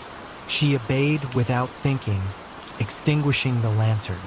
Darkness enfolded her, velvet soft. At first she heard only the breathing of the building. Wooden beams settling, water beyond the walls sipping at foundations. Then, from somewhere uncertain, perhaps the balcony, perhaps the imagined rafters above the false stars, issued a single chord, whispered rather than played, like the echo of a distant cello warming its strings. The tone lingered, trembling at the edge of hearing, before fading into a silence deeper than the one preceding it. She waited, heart steady, until a second chord answered, lower, slower, an amiable exchange, unresolved yet tender. The pause that followed stretched long enough to feel like a held breath spanning centuries. In that hollow, a curious peace settled over her shoulders, as though the theater recognized in her a respectful listener. When the third chord came, soft, barely tangible, it drifted outward, dissolved, and did not return. The hush that followed felt complete, needing nothing more. Aurelia relit the lantern. The baton lay precisely where she had found it. The parchment was gone. She completed her survey without haste, recording temperatures, photographing set pieces left inside wings like motionless actors waiting for a cue that would never arrive. The manuscript she returned to its ribbon and shelf. Before leaving, she took one final look at the auditorium. The ceiling's painted constellations seemed brighter now, a gentle glow emanating from their faded pigments, guiding her gaze along imagined currents of night. Outside, the canal touched stone with its patient rhythm. Aurelia locked the doors, pocketed the key, and began along the narrow path toward the caretaker's cottage. Behind her, the theater's facade melted once more into shadow, its secrets folded neatly between silence and remembrance. At the crossing bridge, she paused. A breeze carried a faint vibration across the water, an echo of those whispered chords, then let it dissipate into the moonlit mist. She smiled, knowing the music would return for the next listener willing to attend the hush. Sleep beckoned gently, promising that whatever mysteries lingered on that small stage would keep their own immaculate time, serenading empty velvet rows with chords delicate enough to drift through dreams without waking them. A soft green light pulsed beneath the fog, like an echo seeking its original sound. Clonfert lay on Ireland's western rim where peat-scented fields dropped into the Atlantic, and the only building braving the cliff edge was an abandoned signal house, once the terminus of an undersea telegraph cable that carried news between continents. The cable had long fallen silent, but villagers still spoke of faint glimmers at the cliffs on moonless nights, as though messages persisted even after words were forgotten. Hannah O'Shea arrived in late March, carrying a thermos, a sketchbook, and the quiet intention of avoiding her city inbox for as long as coastal weather allowed. She rented a stone bothy half hidden by thrift and heather. Each morning brought gull cries stitched to wind. Each evening, the distant hum of waves rearranging shingle. The rhythm softened the tightness behind her eyes quicker than any doctor's advice. On her third dusk, as mist folded over the fields like a linen sheet, Hannah followed a sheep path toward the cliff. The signal house appeared gradually, square, stout, its granite blocks marbled with lichens the color of old copper. She pressed a palm to the wooden door. It moved inward with surprising ease. Inside, salt air lingered, mingling with an undernote of beeswax, as though someone had recently tended a quiet ritual. A single brass instrument remained, the old tape receiver nailed to the far wall. Its iron clockwork drum, once chattering with Morse, now sat still, yet in moonlight its mica window held a faint glow. Beneath the drum lay a wooden spool, and on that spool, improbably, rested a fresh length of paper tape, blank and unwound. Hannah touched the edge. The paper felt warm, as if cupped moments earlier. She smiled, suspecting coastal pranksters, and stepped back into drizzle. That night rain tapped the bothy roof like small, patient questions. At midnight, Hannah woke to find a strip of pale tape slipped under her door. Tiny indigo dots and dashes marched across it. Clear Morse, though she only recognized the shape of letters, not their meaning. The strip smelled faintly of kelp and lamp oil. She lit a candle, copied the code into her sketchbook, and returned to sleep lulled by the steady metronome of rain. Morning sun silver-plated the ocean. At the village cafe, she borrowed a Morse chart from an elderly fisherman who kept it in his wallet for luck. The decoded message read, "Tide high, letter safe. Come dusk." Amused and gently unsettled, Hannah pocketed the strip, promising herself she would revisit the signal house after supper. Dusk arrived blushing violet. Hannah crossed the cliffs under a shawl of gull wings.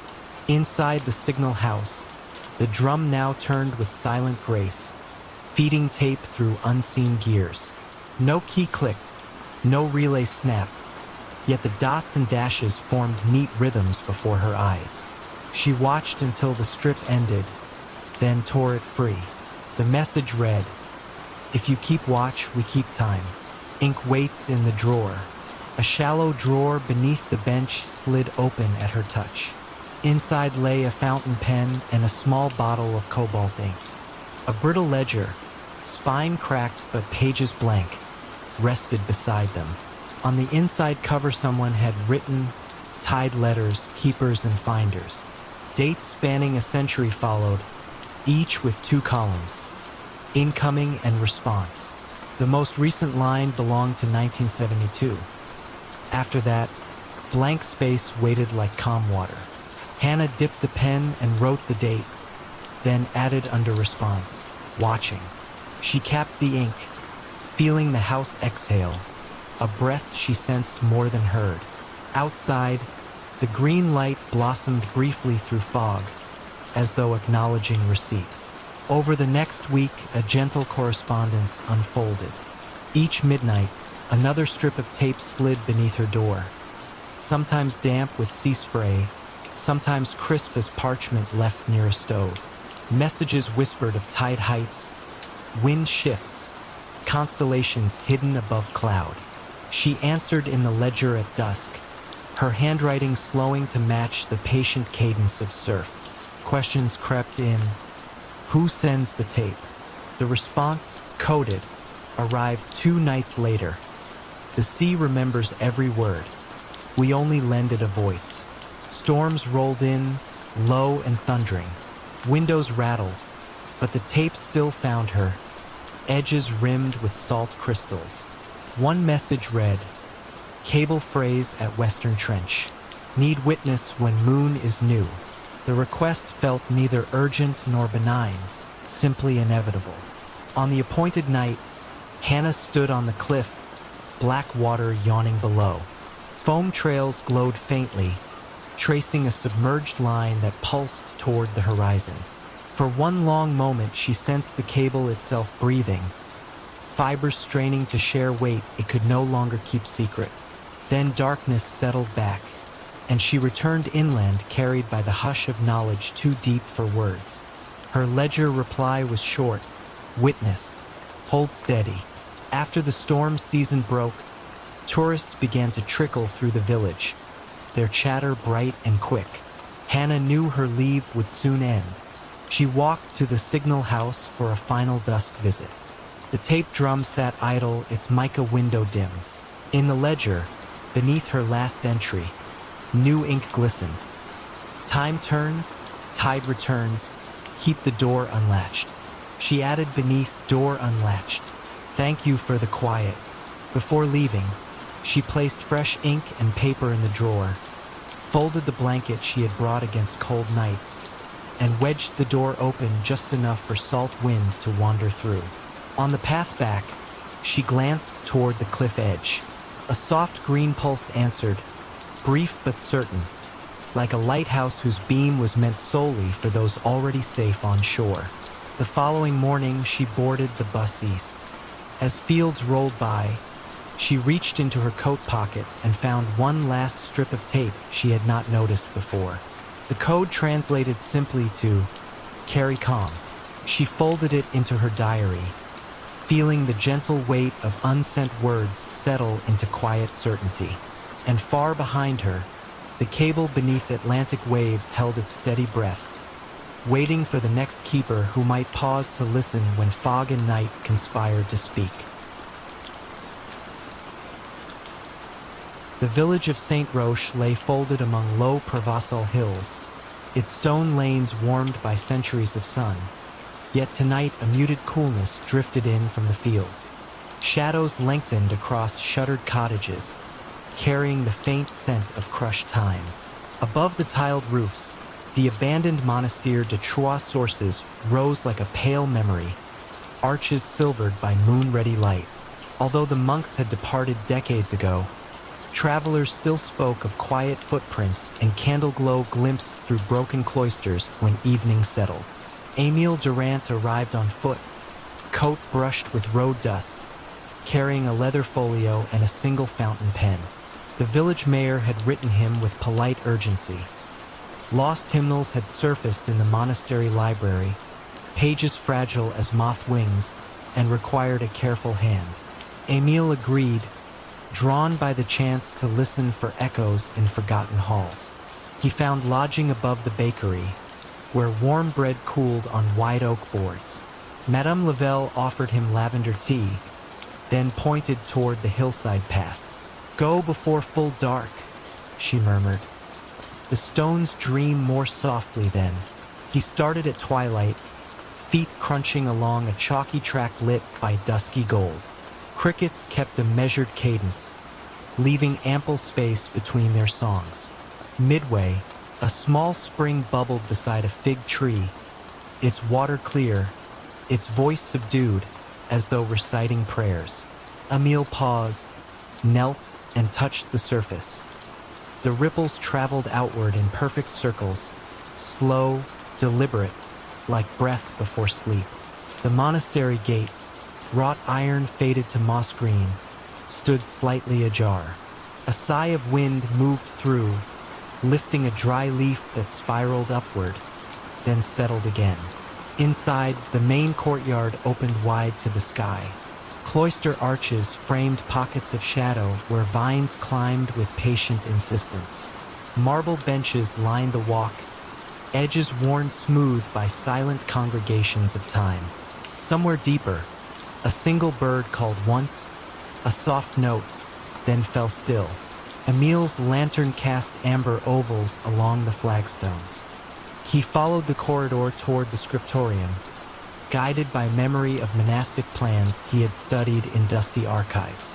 Doors hung open on silent hinges, revealing small cells, each furnished only by stone slab beds and the lingering odor of beeswax. He reached the library without misstep. There, tall windows admitted violet twilight, brushing shelves that held fewer volumes than he expected. A long reading table occupied the center, its surface clean but for a stack of loose parchment bound by twine. He set the lantern down, its glow settling like calm water. Untying the stack, he discovered not hymnals but delicately inked maps of underground channels, annotated in Latin and Old Provençal. Margins bore faint music notes, neumes drifting between coordinates. Beneath each map lay a sheet of vellum embossed with 3 words, always the same: sub aqua sonnet. Beneath the water it sounds. Émile traced a fingertip across the phrase, savoring the smoothness. Somewhere nearby, a drop of water fell, quiet and sure, as though agreeing. He looked up. No rain leaked through the tiled roof. Another droplet answered from deeper within the stacks, then another, marking an unhurried tempo. He followed. The droplets led him to a narrow stair descending beneath the library. Cool air met him, scented faintly of river stone. He descended, counting each shallow step, until the passage opened into a circular chamber carved directly into bedrock. The lantern glow revealed a shallow pool at the center, its surface unbroken, reflecting the low, arched ceiling. Around the pool, inscriptions spiraled outward, lines of chant etched in patient hands. The first words mirrored those on the vellum, sub aqua sonnet. He knelt at the edge, The water was clear, holding the ceiling's reflection with tranquil loyalty. Then, almost imperceptibly, a murmur rose, soft, resonant, neither word nor melody, more vibration than voice. It reminded Emile of a tuning fork held beside the ear, a hum that asked nothing yet lingered. The sound grew by half a breath, then receded, leaving silence even gentler than before. He did not attempt to scoop the water. Instead, he spoke a single greeting in Latin, a courtesy to whatever memory lingered here. The pool answered with 3 concentric ripples that rolled outward, then vanished. On instinct, Emile opened his folio, drew a fresh sheet, and transcribed the moment. 2117, first resonance beneath the library. Echo resembles low D, sustained. The act felt less like recording data and more like adding a verse to an endless, unseen hymn. Time thinned. Lantern light softened, its flame dipping but steady. Emile listened for further notes, yet the chamber held its peace. He took that stillness as permission to depart, folding the maps and vellum with meticulous care. The stair welcomed him upward, each step returning him to the hushed library, then the cloister, now bathed in muted moonlight. Crickets had slowed their cadence, leaving longer pauses, as though hearing what he had heard. Back in the courtyard, Emile lingered by the central fountain long run dry. He imagined water once singing here, too, multiplying the hidden chant beneath the library. The quiet held him easily, like deep blankets on a cool night. He whispered thanks, though unsure to whom, and retraced his path to the gate. Descending the hillside, he felt no urge to rush. Around him, olive trees stood silver under the moon, leaves trembling with mild breeze. Each footstep stirred faint dust, rising then settling, a gentle punctuation. By the time he reached the bakery, the village slept. Even the ovens cooled, their heat folded into crusts awaiting dawn. In his small room, Emile set the folded maps on the bedside table. He left the window ajar, allowing the night air, and perhaps a distant, submerged chord to drift through. Before extinguishing his lamp, he added one final note to his journal. The monastery keeps its choir, though the mouths are water and stone.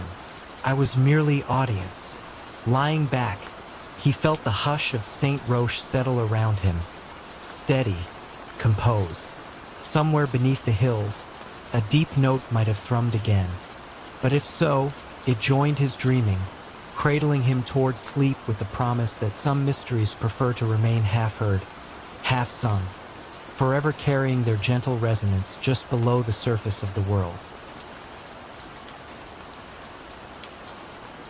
The highland platform, half hidden by broom and heather, had not seen a scheduled arrival for 30 years, yet its timber beams still smelled of creosote and distant journeys.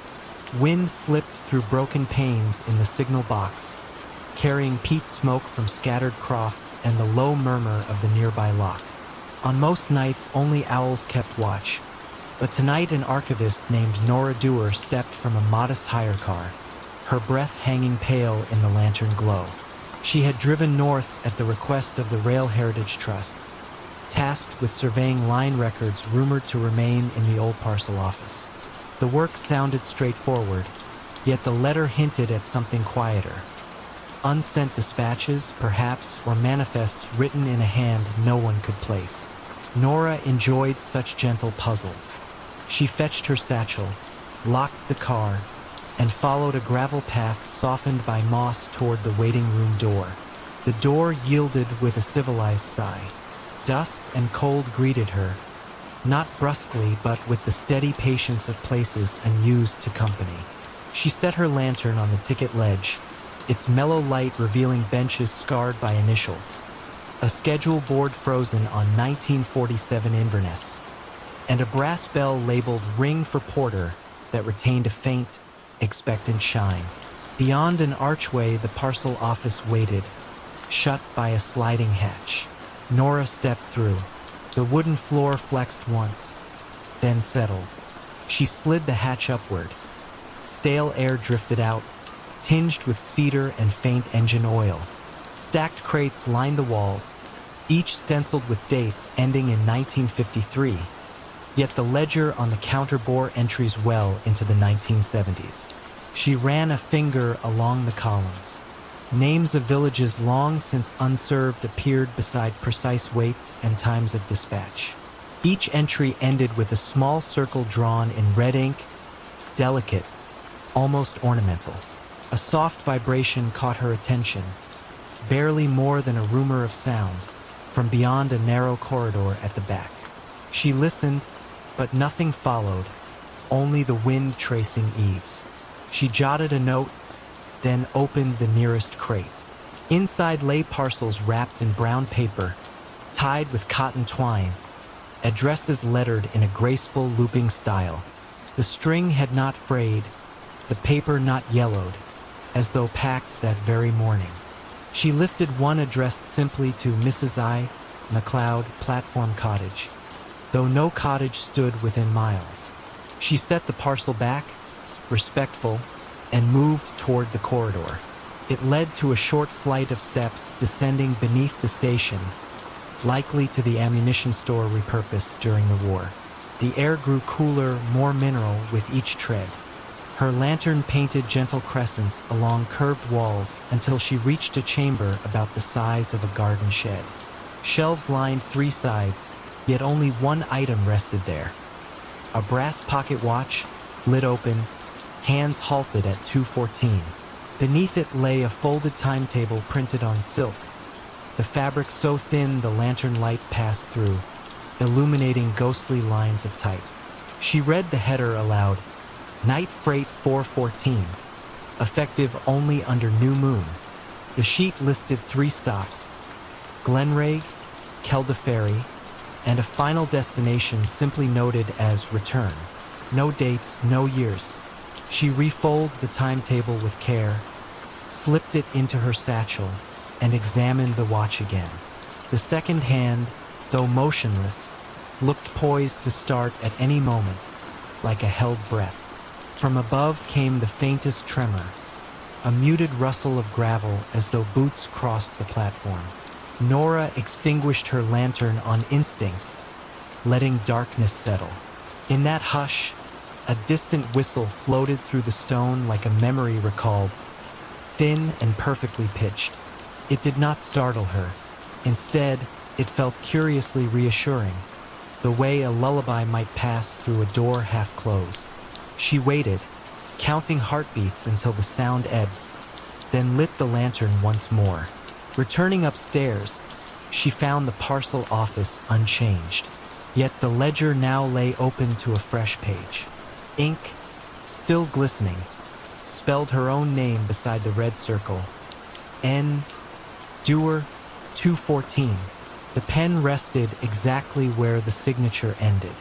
She felt no alarm, only a settling certainty that someone or something kept precise accounts here, indifferent to ordinary calendars.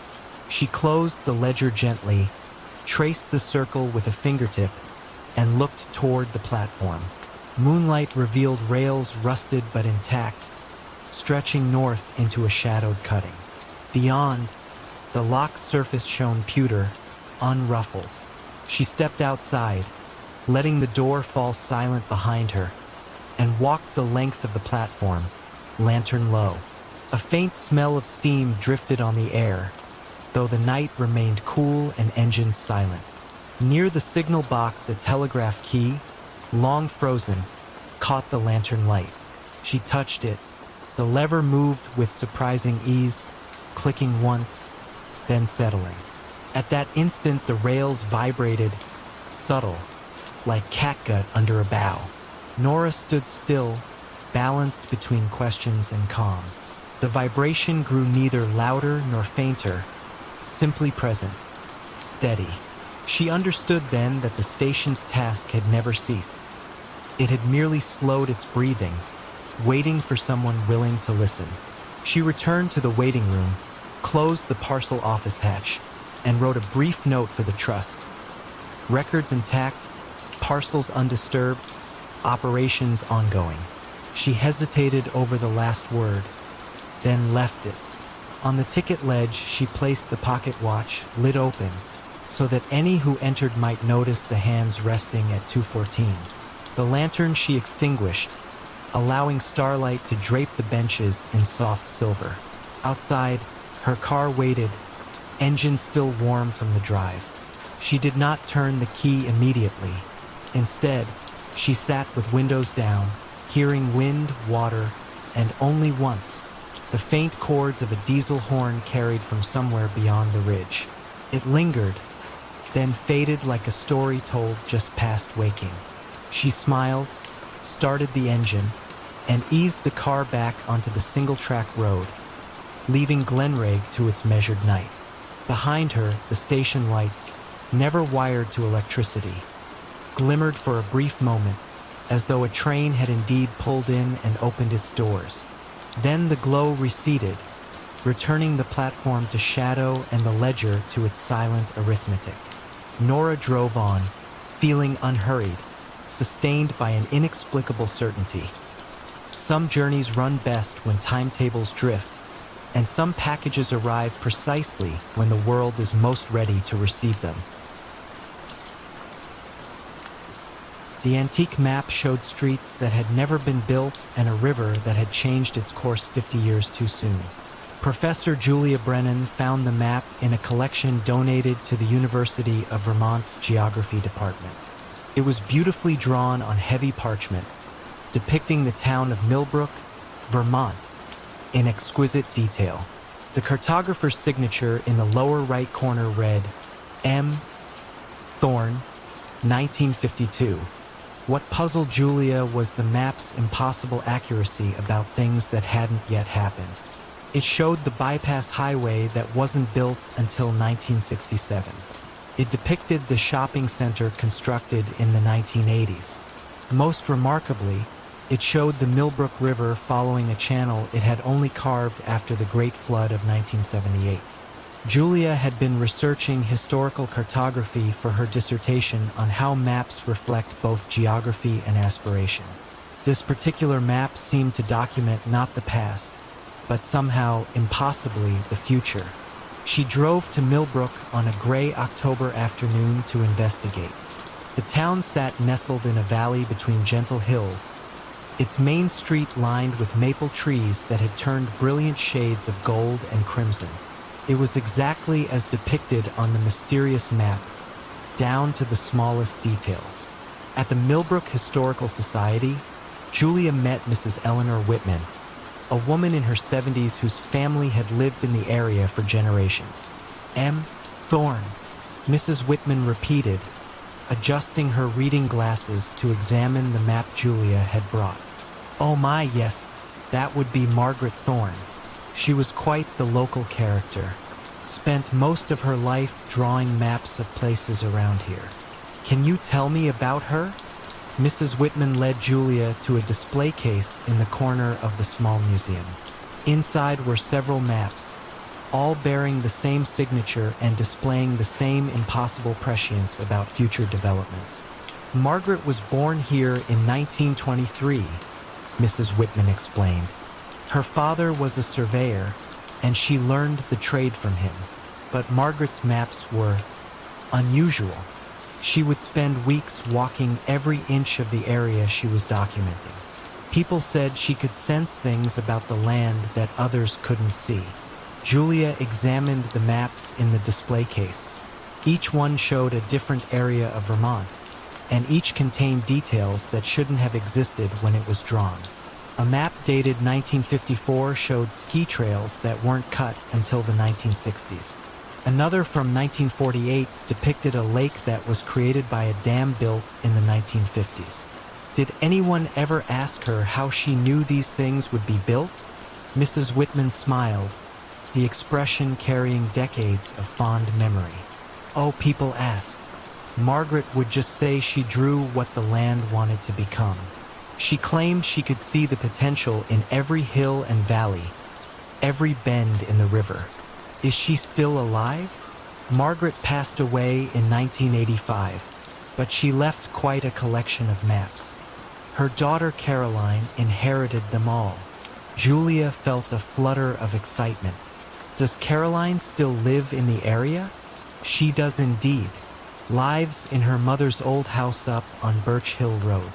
Though I should warn you, Caroline is, well, she's continued her mother's work in her own way. The drive to Birch Hill took Julia through countryside that seemed suspended in eternal autumn. The leaves had reached that perfect moment of color that comes just before they begin to fall. Margaret Thorne's house sat at the end of a gravel driveway, a Victorian cottage surrounded by gardens that looked as carefully planned as any map. Caroline Thorne was a woman in her 50s with her mother's keen eyes and careful manner. She invited Julia in for tea and listened to her questions with the patient attention of someone accustomed to inquiries about her family's unusual legacy. People have always been curious about Mother's maps, Caroline said, serving tea from a delicate china service. Cartographers, historians, land developers who wanted to know how she predicted where roads would be built. And what did you tell them? Caroline moved to a large oak cabinet and withdrew a leather portfolio. I told them the same thing Mother told me. She didn't predict the future. She read the landscape. Caroline opened the portfolio to reveal dozens of maps, each one a masterpiece of detail and impossible foresight. Julia saw town squares that existed only as vacant lots when the maps were drawn, bridges that spanned rivers at precisely the points where they would eventually be built. Mother taught me that land has memory and intention, Caroline explained. Rivers remember their old channels even after they've been diverted. Hills remember the paths that people and animals naturally want to take. If you know how to look, you can see where things want to be built. Caroline pulled out a map that was clearly recent, drawn in the same careful style as her mother's work, but showing contemporary Millbrook with additions that didn't yet exist. I've continued the tradition, she said simply. This map shows Millbrook as it will be in 10 years. The town council doesn't know it yet, but they'll want to build a new library right here. She pointed to a carefully drawn building on a lot that currently stood empty. Julia studied the map with fascination and growing unease. How can you know that? The same way Mother knew. I walk the land. I listen to what it tells me. Every place has a destiny, Professor Brennan. Some people build against that destiny and struggle. Others learn to work with it and find that their projects succeed beyond their wildest hopes. Caroline returned the maps to their portfolio with careful reverence. Mother always said that the best maps don't just show where things are. They show where things belong. As Julia drove back to Burlington that evening, she found herself looking at the landscape with new eyes. She noticed the way valleys seemed to channel traffic toward natural crossing points.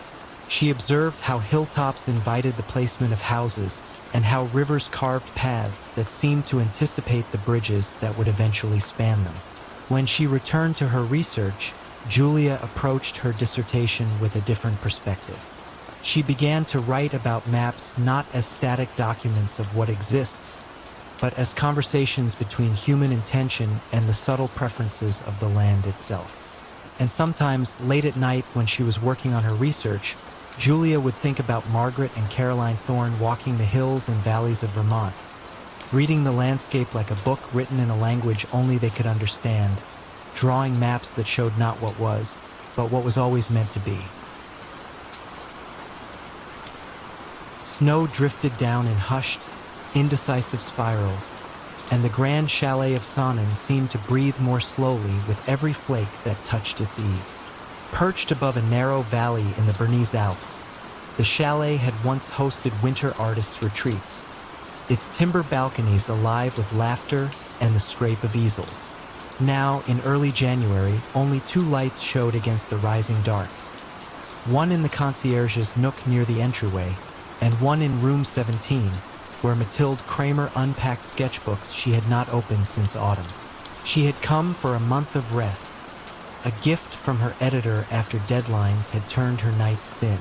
The chalet promised quiet, just 9 guest rooms, a stone hearth kept on low flame, and snowbound silence stretching in all directions. Her Ulrich, the concierge, welcomed her with gentle formality, explaining that the staff numbered only 3 in winter. His voice carried the calm cadence of someone who had already made peace with long evenings. Mathilde's room overlooked the valley. Far below, the Sonnen River wound beneath ice, its course marked only by a seam of shadow. She poured tea and listened to the building settle, timbers sighing as though releasing stories they had rehearsed for years. Soon she noticed a pattern beneath the usual creaks. A faint, rhythmic tapping, 5 slow beats and then stillness, repeating at almost perfect intervals. She timed it against her pulse. Steady, deliberate, never hurried. At breakfast, she asked her Ulrich whether another wing might still be under renovation. He shook his head, smile polite but distant. All work finished before the first snow, he assured her. Then, after a pause, he added, "Should you hear something unfamiliar, it may be the winter room. Best not to worry." He gave no further explanation, and Mathilde, warmed by coffee and a fire that crackled like distant applause, decided not to press. Days unfolded in gentle sameness. She walked the edge of the pine forest, sketched icicles that hung like glass harps, and returned to evenings of quiet soup and bread. Yet each night, somewhere between the first and second strike of the mantel clock at 9, the tapping began again.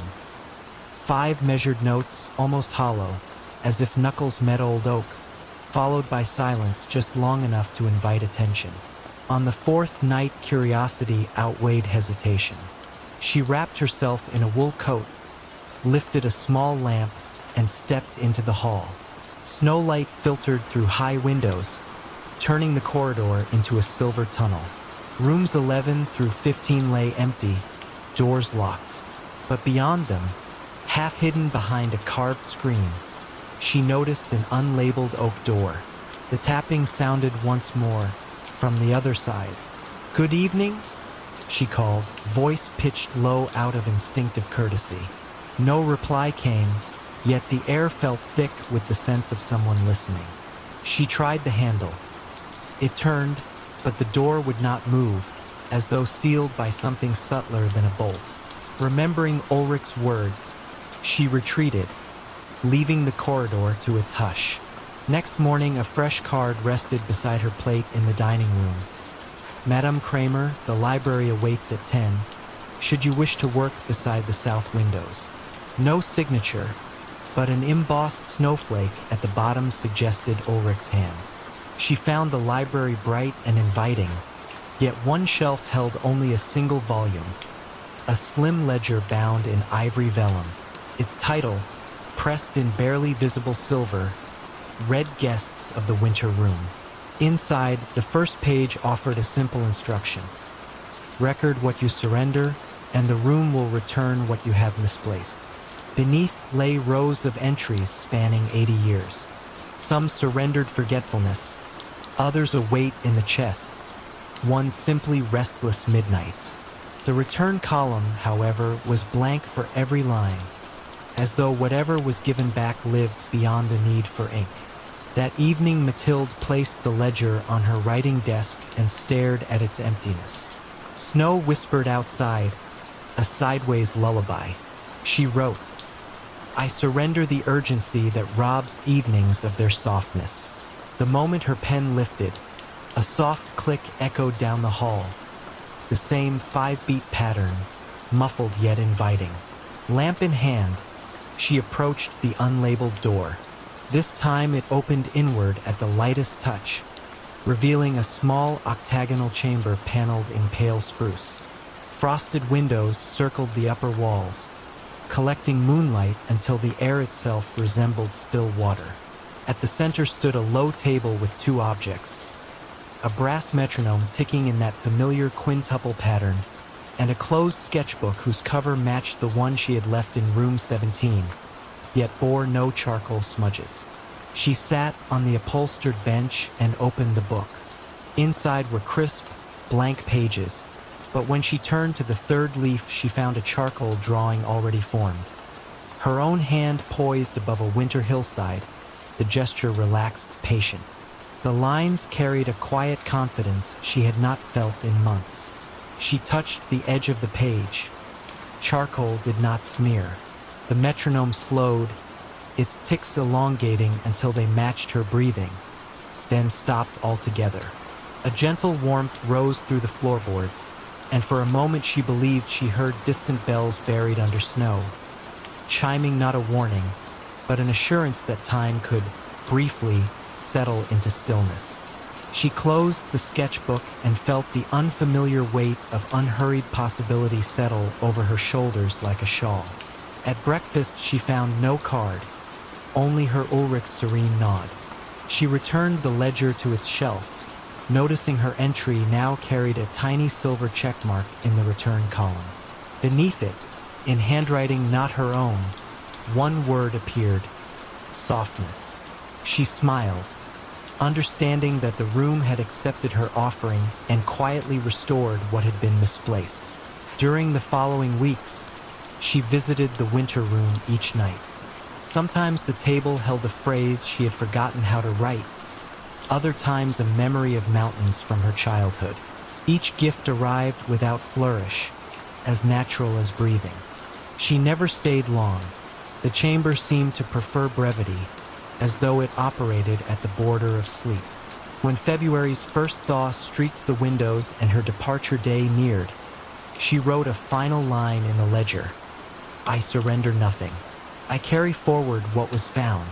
No checkmark followed, and she knew that was correct. The train down valley left at dawn, its whistle dissolving into the white stillness.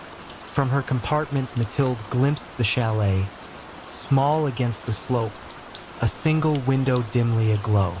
She could not say whether it belonged to her former room or to the winter room itself, but the light felt steady, like a heartbeat maintained on behalf of travelers who might someday arrive carrying burdens they were ready, finally, to set down. A thin ribbon of mist curled above the pond, a silent sundial marking the slow drift of dawn. Stillwater Glen was the sort of New Hampshire village that hid almost on purpose, cradled by white pines and granite ledges, its 3 clapboard houses mirrored in water smooth enough to hold secrets. The only road arrived, then politely turned back the way it came. Just beyond the far bank stood a shingled boathouse with a cedar cupola and a narrow tower stitched to its side. Locals called the structure the water clock, though most had never seen it operate. The tower's upper window held a wooden dial carved with small moons. Beneath it ran a channel, guiding pond water through unseen gears. Old deeds stated that when the dial revolved at midnight, the glen's level would settle true, neither flooding nor drying, as though time itself checked the pond's pulse. Clara Whitford arrived in midsummer, seeking refuge after a year of hurried city evenings.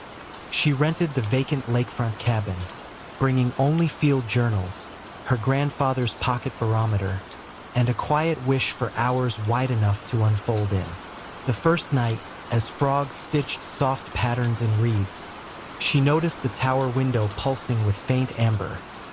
One slow glow, one slow fade, too measured to be candlelight. The pond, meanwhile, lay perfectly still, cradling the reflection like an echoed breath. Come morning, Clara asked Mrs. Dyer, who ran the post shack and berry stand, whether the clock still kept time. The woman's smile was gentle, almost apologetic. It keeps its time, she said, wiping dew from cartons of blueberries. Best let it be. There was no further discouragement, only an older hush slipping between their words. Days filled with soft chores, sketching cattails, recording air pressure, noting the pond's glassy patience. Yet each night, somewhere between 11 and 1, the amber glow returned, revolving behind the wooden dial like a guarded heartbeat. Clara, drawn by cautious intrigue, began walking the shoreline at dusk. She discovered that willow leaves nearest the boathouse quivered even on windless evenings, as if stirred by distant machinery. On the seventh night, clouds covered the moon, and darkness pressed gently against the water's skin. Clara stood at the tower door, a padlock hanging open, its clasp unlatched as though waiting. She hesitated, remembered Mrs. Dyer's softened warning, then stepped inside. The air was cool, tinged with cedar and iron. A wooden stair curved upward, threads of lamplight spilling down steps worn smooth by time but not by recent feet. She climbed carefully. At the summit, the room widened into a circular chamber. Brass troughs guided pond water through a lattice of wheels. Drops struck resonant bowls tuned to quiet notes, a hidden music scarcely louder than breath. Against the far wall, a work table held quills, corked ink, a single ledger, and a small glass filled to its brim with still pond water that never spilled, no matter how the gears turned. The dial disc, thinner than she expected, rotated once each minute, not by clockwork but by the measured flow beneath. As the disc completed its circle, a single drop lifted from the glass, drawn upward, defying gravity, then stitched itself into the wood before sliding down a narrow groove carved into the tower wall. Outside, the amber glow brightened at that precise moment. Clara watched 5 cycles, feeling her pulse slow to the mechanism's patient cadence. She opened the ledger. Pages smelled of birch and distant rain. Entries stretched back 180 years, each dated simply by season and moon phase. Each carried 3 measured lines: level, mirror; sky, listening; visitor, name. Sometimes the visitor line read none, sometimes an initial followed by a brief note. Spoke of forgetfulness, offered silver coin to water, sang lullaby for willow roots. The last entry stood blank, except for yesterday's date. Visitor. The pen lay uncapped, ink unstained. Something within Clara steadied. She wrote her name, then, for reasons she could not later explain, added, left the city's noise by the shore. Ink dried instantly, as though absorbed not by paper but by the quiet itself. A soft click answered from below. The sluice gates shifted, releasing a hushed ribbon of water back into the pond. The wooden dial paused, lights dimmed, and within the stillness Clara sensed the pond exhale. She closed the ledger, replaced the cap, and descended, locking the door as she found it, though she could not recall seeing the key. Morning brought silvery calm. The pond mirrored the sky so perfectly that clouds appeared unsure where to drift. Mrs. Dyer handed Clara her mail and, noting her restful gaze, simply said, "You found its rhythm." Nothing more was needed.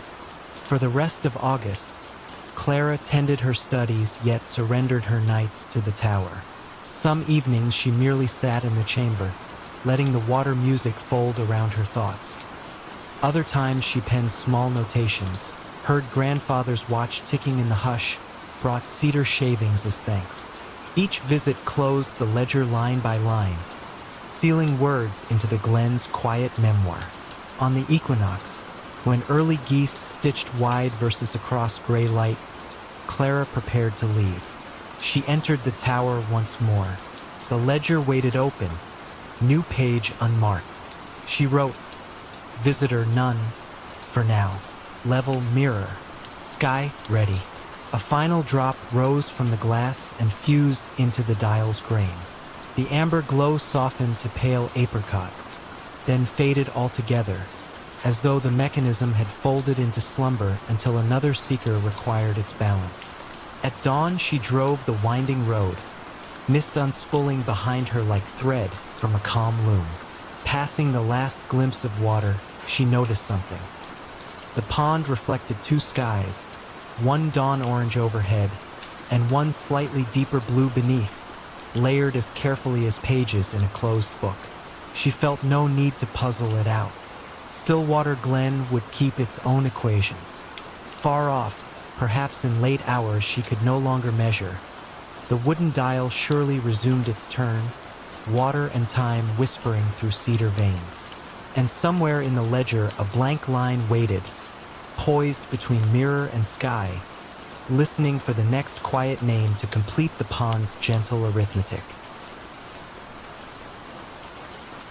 Every postcard in Millfield's general store showed a town that didn't quite exist.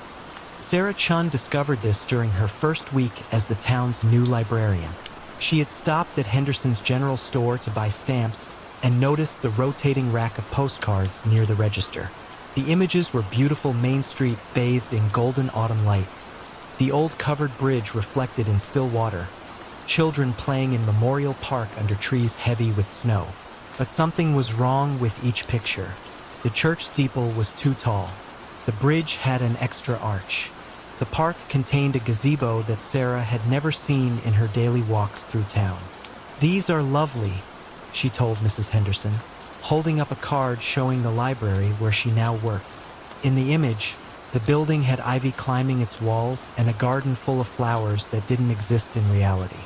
"Oh yes," Mrs. Henderson said, adjusting her reading glasses. "Mr. Garrett paints them himself.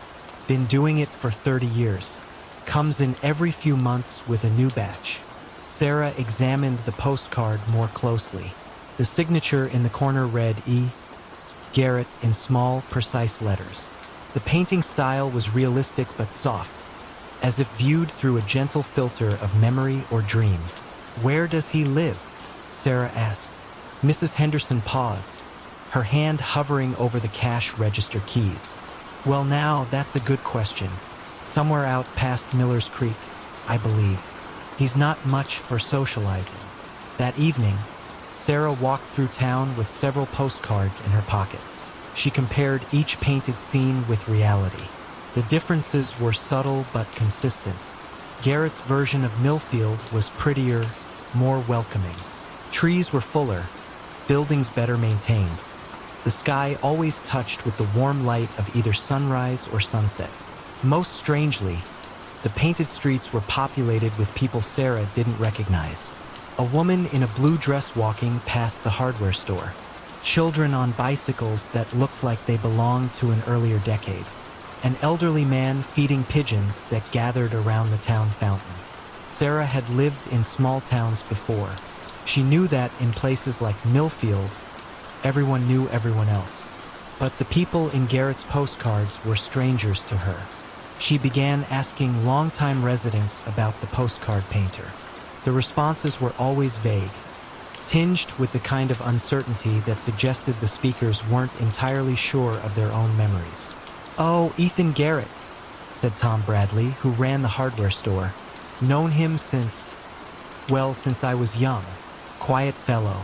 Keeps to himself mostly. How long has he been painting postcards?" Tom scratched his chin, considering. "Seems like always. Though now that I think about it, I can't recall when he started exactly." Sarah's curiosity grew. She drove out past Miller's Creek one Saturday morning, following the winding country road that led away from town. The landscape was typical of rural New England, stone walls marking old property lines, maples beginning their autumn transformation, farmhouses set back from the road like quiet secrets. She found no mailbox marked Garrett, no obvious artist's studio, just miles of peaceful countryside that eventually looped back toward Millfield. The mystery deepened when Sarah discovered a box of old postcards in the library's storage room. These were vintage cards from the 1940s and 50s, yellowed with age and postmarked from distant cities. But mixed among them were several cards showing Millfield as painted by E. Garrett. The style was identical to the current postcards, but these showed the town as it had looked decades ago. Sarah held one up to the light. It depicted Main Street with the old elm trees that had been lost to disease in the 1980s. Cars from the 1950s were parked along the curb. A woman in a vintage dress and hat was entering what used to be Woolworth's Five and Dime. But even in these older postcards, there were the same subtle improvements. Buildings appeared freshly painted, gardens bloomed more luxuriously than nature typically allowed, and the people in the scenes possessed a timeless quality that made them seem both specific and universal. Sarah began to form a theory. Perhaps Garrett wasn't just painting Millfield as it was, but as it could be, as it should be. His postcards showed not the actual town, but its potential, the ideal version that existed somewhere between memory and hope. She started visiting the general store regularly, hoping to encounter the mysterious painter. Mrs. Henderson mentioned that he usually came in on Tuesday afternoons, but Sarah's Tuesday visits never coincided with his appearances. One October evening, as Sarah was closing the library, she noticed a figure standing across the street. An elderly man with gray hair and a worn canvas jacket was studying the building intently. In his hand, he held what appeared to be a sketchbook. Sarah stepped outside, but when she looked again, the man was gone. In his place was only the lamppost casting its circle of yellow light on the empty sidewalk. The next week, a new batch of postcards appeared at Henderson's store. Among them was one showing the library on a crisp autumn evening. In the painted scene, warm light spilled from every window, and a figure could be seen in the doorway, a woman with dark hair wearing a red scarf. Sarah recognized herself, but improved somehow. In Garrett's version, she looked more confident, more at home. The library behind her seemed more welcoming, more alive than the sometimes lonely building where she actually worked. She bought the postcard and kept it on her desk. Sometimes, on quiet afternoons when the autumn light slanted through the library windows just right, she would look at the painted version of herself and wonder if Garrett painted not just places, but possibilities. Perhaps somewhere in the space between what was and what could be, there existed a town exactly like the one in his postcards. A place where every day held the gentle promise of a perfect afternoon, and every person was the best version of themselves they could imagine being. Nobody could say when the tall grass first learned to sway in perfect rhythm with the hallway clock, yet on nights when the moon lifted over Lake Larkspur, the meadow around Willowmere Hall seemed to move as though listening for a chime that never quite arrived. The old estate rested on the Vermont shoreline where maples met water in quiet accord, and every path leading to its stone steps wore a hush strong enough to soften footfalls into memories rather than sounds. Willowmere had once hosted summer recitals, cellos murmuring beneath chandeliers, polite applause settling like dust. But decades slipped by, and melodies folded into cobwebs that clung to ceiling roses. Only one inhabitant remained now, Arthur Lee, a retired horologist whose gentle devotion to time had outlived the guests, the gardeners, even the family who'd first hired him to oversee their clocks. Early each dawn, he walked the corridor connecting study to foyer, a brass key ring swaying lightly against his coat, testing the gears of every wall clock with patient fingers. Polished mahogany cases lined the passage like companions keeping watch. Their pendulums, shaped like quiet bells, moved in measured arcs that seemed almost contemplative. Yet there was one clock Arthur never touched. It stood alone at the far end of the gallery, encased in pale birch that caught morning light and turned it to silver. The grandfather's face bore no numerals, only faint etchings of willow leaves circling a single blue hand. Residents before him had called it the Larkspur Dial. Local legend, traded over tea in neighboring cottages, claimed the clock chimed only when the lake was calm enough to mirror the sky without a ripple, and when it chimed, something lost would find its way home. Arthur had never heard the sound himself, not once in 40 years. Still, his routine included pausing before the birch case, bowing his head as though greeting an elder whose language he could not speak. He suspected the mechanism, if there was one, had long ceased. Yet the blue hand moved, imperceptibly but inevitably, and each sunset he found it waiting just shy of the 12, as if hesitant to complete a circle. One September afternoon brought a coolness that tasted faintly of wood smoke. Arthur opened shutters to let the season breathe through the hall. Sunlight formed slender aisles between dust motes, and in those lovely aisles he sensed a difference, an angle of light he couldn't name, but felt across his shoulders like a question. He closed each shutter again, careful and calm, only to notice upon returning that the larkspur dial's blue hand now pointed exactly to the 12. No chimes sounded. The corridor kept its hush. Yet beyond the window panes, the meadow grass had stilled, holding the moment so gently it seemed afraid to rustle even for wind. Arthur studied the clock's face, saw no tremor, heard no click, but something within the birch case seemed to draw breath. He leaned closer, detecting a faint scent of rain on stone, a scent impossible indoors. That evening, rather than retreat to his modest bedroom under the eaves, he prepared a chair in the gallery. He brewed chamomile, carried the cup to a small side table, and lit a single oil lamp in case dusk grew timid. Then he sat opposite the larkspur dial, the meadow's hush pressed to the windows, and waited. Hours elongated yet felt unburdened. The lamp flame dipped whenever the lake sent a sigh across the shoreboards. Sometime near midnight, when even the crickets quieted to a murmuring pulse, the blue hand twitched. A soft metallic hum rose within the birch. Nothing abrupt, merely a thread of sound unwinding.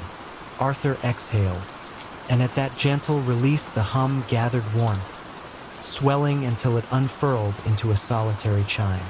It was neither bright nor mournful. It carried the subdued tone of distant church bells heard through first snow. The sound drifted down the corridor and seeped beneath doors, resting on each clock face like morning dew. The moment the chime faded, a second sound arrived, delicate footsteps upon parquet flooring deep within the house. They paced slowly, thoughtfully, the way one walks through a space both remembered and unknown. Arthur stood but did not call out. He traced the steps by ear until they seemed to pause beside the grand staircase. In the subdued lamplight he saw her, a woman in a traveling coat, pearl gray, holding gloves she did not wear. Silver hair brushed her collar, but her bearing hinted at younger days spent in fluted concert halls. Her gaze swept the corridor with calm recognition, then settled on Arthur as though he were the awaited host rather than custodian. "No train runs this late," he whispered, the words more observation than question.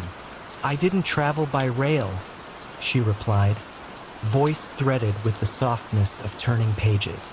"I followed a sound I knew once." Together they faced the larkspur dial.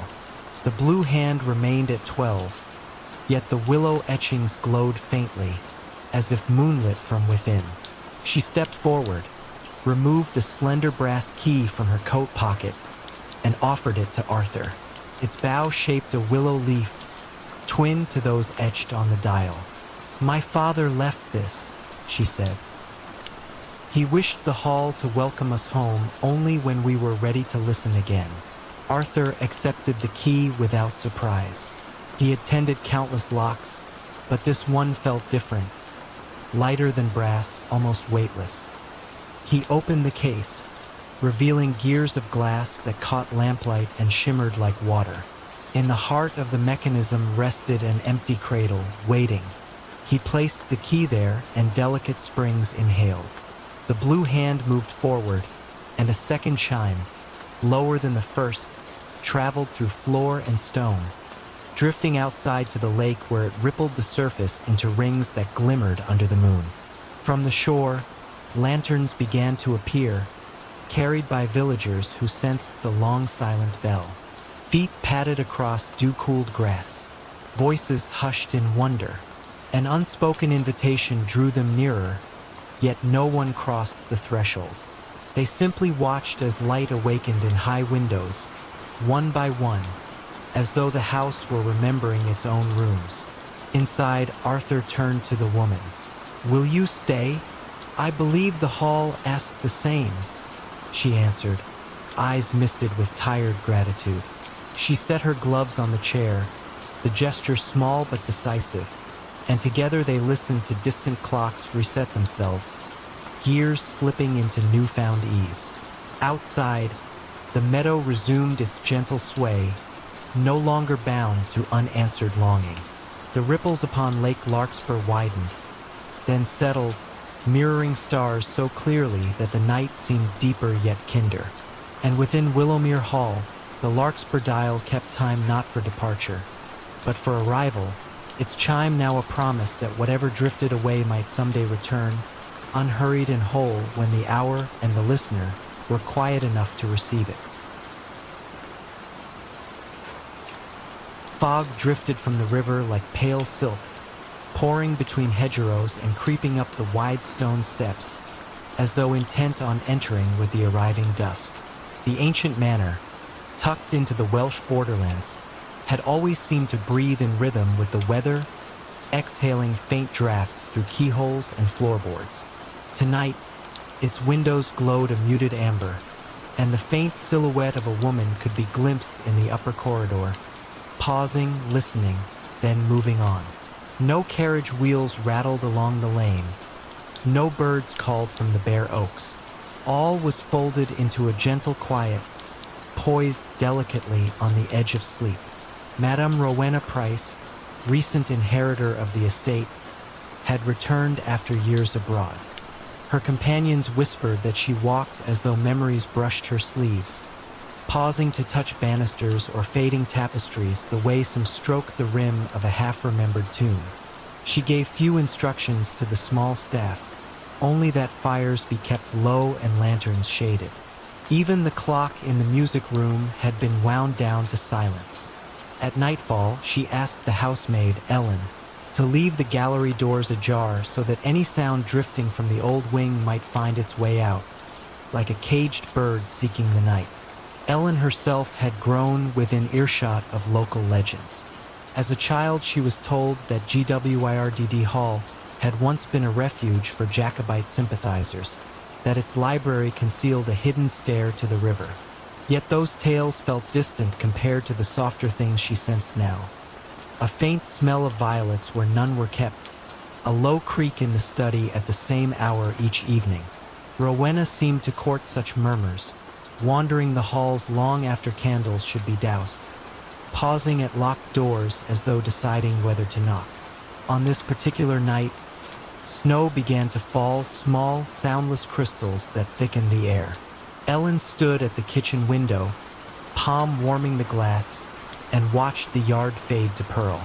She wondered whether the snow would muffle the night's expected footfalls or make them sharper. Upstairs, Rowena's slippered steps crossed and recrossed the long gallery, tracing its length with unhurried grace. From below, the pattern felt almost like a lullaby. 12 measured strides, a pause, the subtle turn, 12 strides back again. Every so often, the hush deepened, as if the house exhaled relief. At the stroke of 10 by Ellen's wristwatch, since the music room clock lay dormant, a barely audible thud came from the north wing. Rowena's pacing stopped. Ellen raised her head, heart slowing rather than quickening, as though the sound confirmed an expectation. She climbed the servants' stair, each tread cushioned by carpet-worn velvet thin.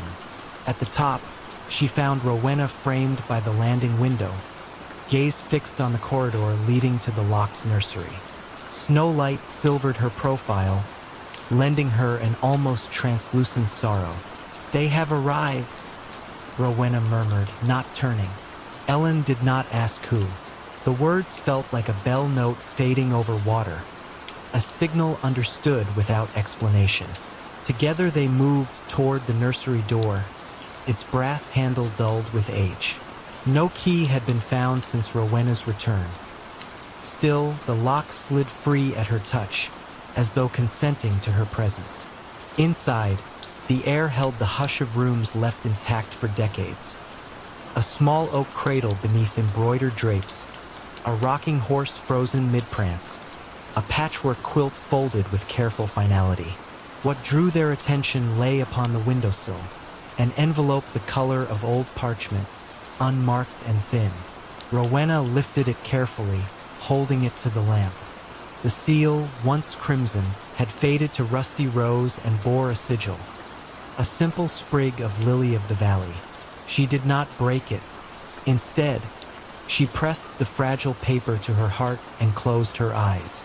Outside, snowflakes thickened, tapping the glass in patterns that, if one listened long enough, resembled hushed speech.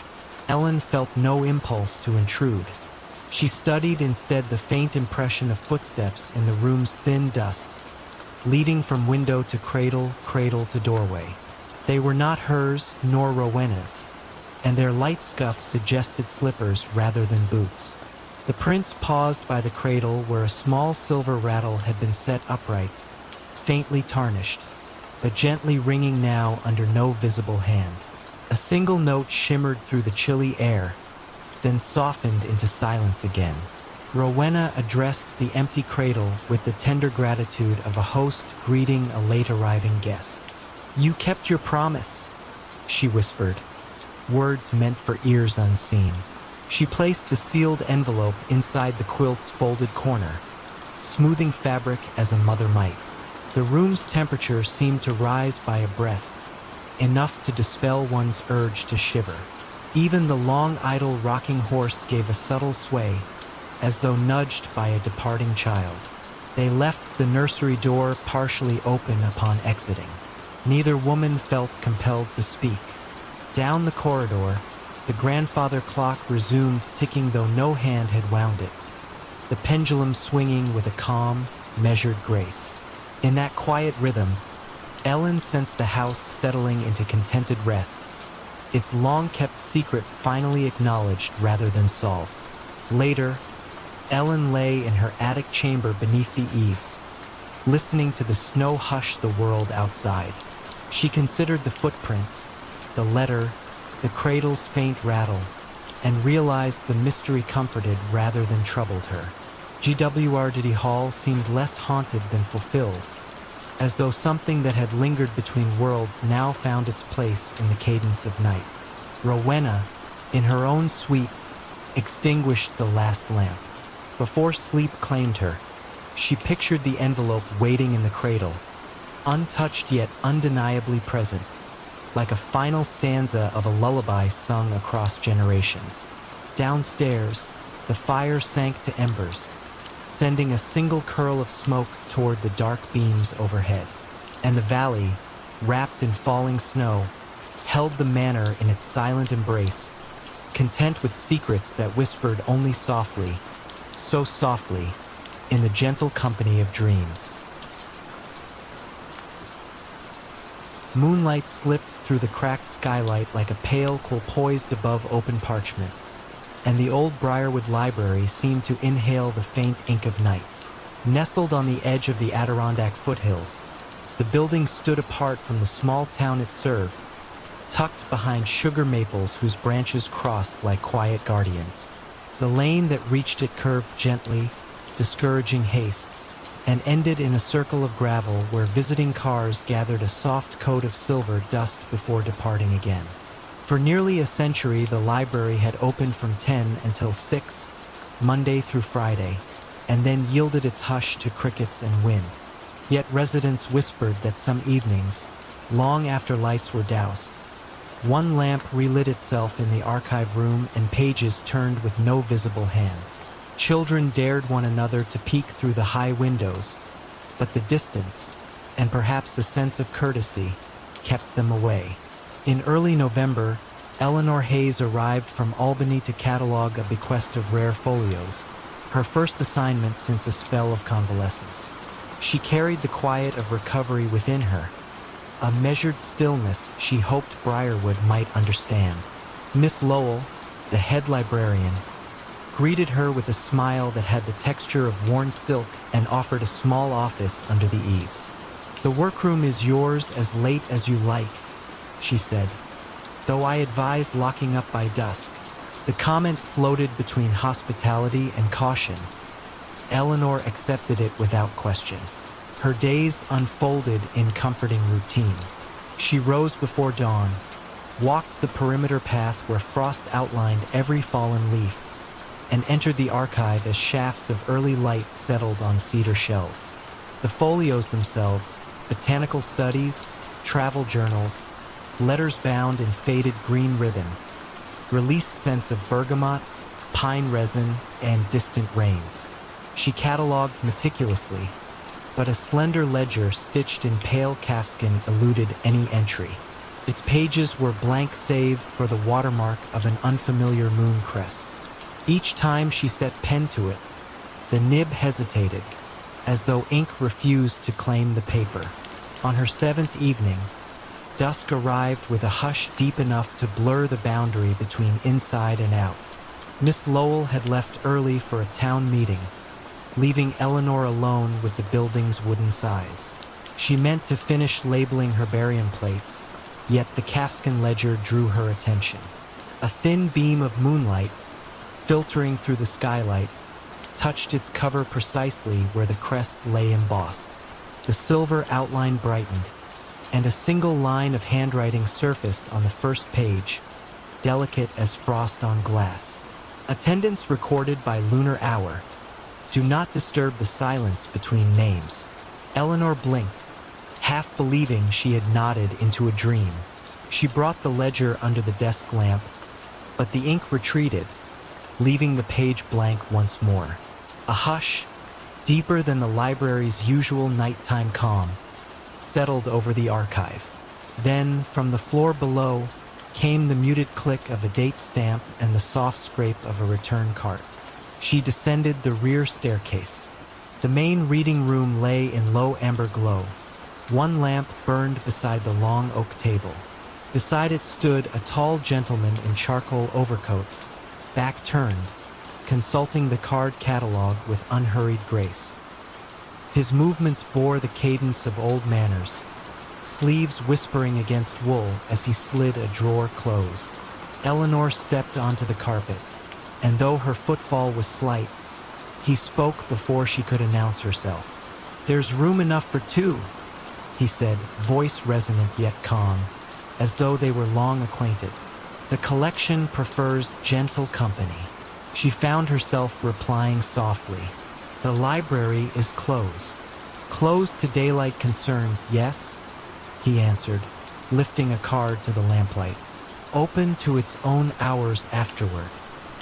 He returned the card, then, with ceremonial care, signed a narrow slip of paper and tucked it into the drawer. The ledger lay open on the table, its moon crest glimmering faintly. Eleanor approached. The page now held names written in one column, times in another, each entry corresponding not to the clock on the wall, but to the moon's progress across the sky. First crescent, meridian, waning third. Besides several names were tiny annotations. Sought forgotten verse, listened for rain in out-of-print travelogues, found the map he mislaid in 1904. She looked up. The gentleman had moved to the stacks, fingertips gliding along spines with paternal fondness. "You see," he said, eyes reflecting lamplight like quiet water. "Books remember who loved them. At night they request reunion." Question formed, "Are you a librarian?" but felt too small. Instead she asked, "And if one signs but doesn't know what to seek?" "The moon will suggest," he said. "She keeps an index of half-spoken desires." He took a slim volume bound in indigo cloth, placed it on the table, and inclined his head. The title read Tides and Temporary Shores, an atlas of vanishing islands. Eleanor opened to a plate depicting an island shaped like a teardrop, caption seen only when longing is strongest. She felt something within her stir, a memory of childhood evenings when she believed hidden lands emerged for the pure joy of being found. She signed the ledger. The ink dried instantly. A breeze, scented faintly of salt water, threaded through the room though every window was shut. Somewhere above, the skylight quivered as if thin waves lapped against it. Together they read in companionable silence. At intervals, the gentleman turned pages of his own selection, a music folio annotated in copperplate.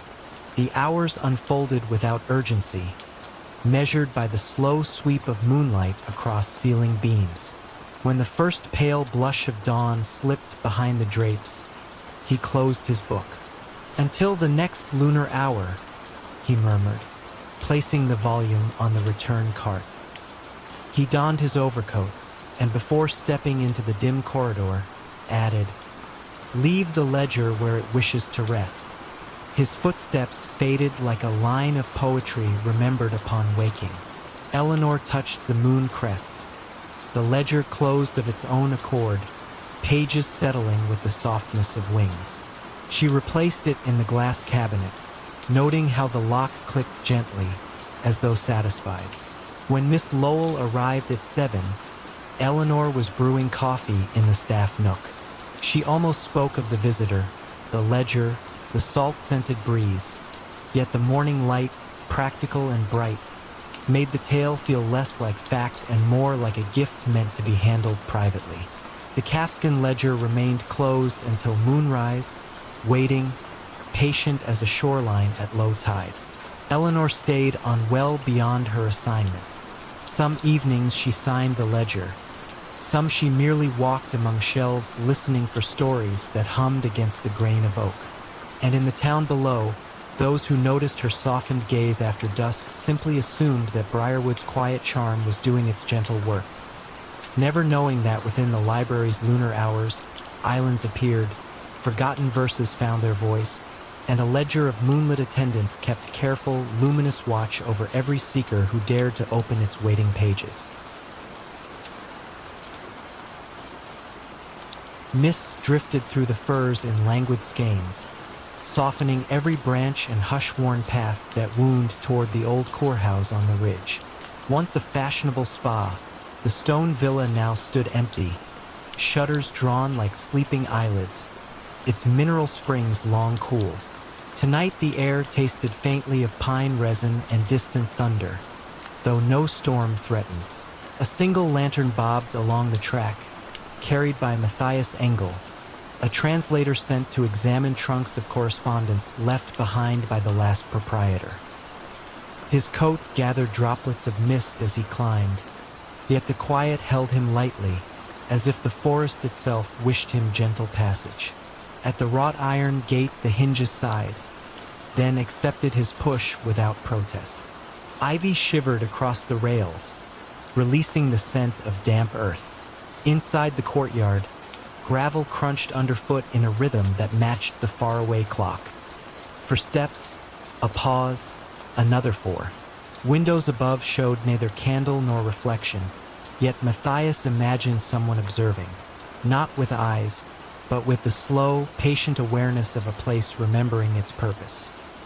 He placed his lantern on the veranda rail, withdrew the brass key entrusted to him, and unlocked the oak doors. The entrance hall greeted him with cool mineral air, like the echo of bygone baths. Long mirrors lined the walls, their silvering clouded to soft pewter. Between them hung pastel murals depicting mountain springs, each scene framed by curling acanthus leaves. Colors, though faded, still carried a quiet glow. On the mosaic floor, a map of the region spread underfoot, its river tiles glinting whenever the lantern swung. Matthias paused, letting the Kelbach stream at his bootside glimmer blue for a heartbeat before continuing toward the writing room indicated on his instructions. The room waited at the far end of a corridor, door ajar. Shelves embraced 3 walls. On the 4th, tall windows overlooked the valley, panes fogged by the night mist. A mahogany desk, polished to a muted sheen, held a single oil lamp already lit. Matthias frowned gently. No caretaker was scheduled for another day, but he felt no alarm. The flame wavered once, then steadied, bright enough to read without harshness. Beside the lamp rested a wooden crate filled with letters, each envelope edged in pale green. The topmost bore no address, only a wax seal impressed with a tiny water droplet. He opened it with careful fingers. Inside lay a folded sheet and 3 words in delicate script. Wait for silence, nothing more. He set the note aside, removed his notebook, and began cataloging dates and handwritings. French, Hungarian, occasionally archaic German, each mentioning the listening spring in passing, as though all correspondence took the phrase for granted. Outside, the village clock chimed again, 9:30, its tone softened by distance and woodlands. As the last vibration faded, something within the villa answered. A faint gurgle, like water shifting through hidden pipes. The sound traveled under the floorboards, paused beneath the writing room, then hushed. Matthias inclined his head, recognizing a pattern akin to breath. Inhale, hold, exhale. He remembered the note's instruction and set his pen down. He closed his eyes. The villa's hush deepened, settling around him like wool. Somewhere in that woven quiet he discerned a whisper, too low for words, but shaped like language nonetheless. It moved through the shelves, brushed the lamp glass, glided along the ceiling moldings, then found rest at the desk's edge. When he opened his eyes, a fresh envelope lay atop the crate. Wax still gleamed liquid. He opened it. This time, the paper held a short passage in fluid French. Consult the map beneath the mirror when the spring speaks twice. Beneath the text, someone had drawn a simple symbol, a circle split by a wavy line. Matthias turned the page. The reverse was blank but faintly damp, as though dipped in cool water seconds before. He slipped the note into his pocket. The hallway mirrors awaited, surfaces smudged by decades. He approached the largest, lantern lifted. Beneath its frame, just visible through a film of dust, lay a hinged panel no broader than a palm. He pressed gently. The panel slid aside to reveal a recessed niche containing a folded cloth map. Its linen surface felt chilled, almost freshly laundered, though the ink bore a century-old hand. The wavy line bisected the central circle, identical to the symbol on the note. At its center, a dot glowed faintly, phosphorescent paint, still alive after so long. As Matthias studied the mark, the water gurgle returned, two gentle surges rising from the floorboards as if the house were clearing its throat. He pictured subterranean channels, springs still pulsing beneath stone and tile, keeping faith with their origins. According to the map, a staircase at corridor's end led downward to a small pool once reserved for hydrotherapy. Lantern held steady, he followed. The stairs descended in even spirals, walls cool and damp. At the bottom, a vaulted chamber opened, lit by neither lamp nor window, yet possessing a tender glow from mineral veins within the stone. In its center lay a circular basin of milky quartz, water rippling though no pipe discharged. The surface quivered as he approached, sending rings outward in courteous greeting. He knelt, hearing again that soft, near-speech cadence, a consonant of water, a vowel of air. Remembering childhood folklore, he whispered a simple salutation. The ripples slowed. Within their concentric echoes he glimpsed reflections, not of himself, but of long-ago bathers easing into the same pool, their faces peaceful, listening. The image faded, leaving ordinary water awaiting the next ripple. Matthias dipped a fingertip. The temperature proved neither cold nor warm, but precisely like human skin, erasing boundary between observer and source. He returned upstairs carrying only the memory of that touch. The writing room remained unchanged save for one detail. The oil lamp, nearly spent, cast a dimmer halo. On the desk lay a final envelope. He opened it to find a line in English this time, printed rather than written. Catalog complete when the listener is heard. Beneath, a drop of quartz dust glimmered, echo of the basin below. Matthias packed the letters carefully, noting their order, then extinguished the lamp. As darkness settled, the villa sighed, satisfied. He stepped onto the veranda.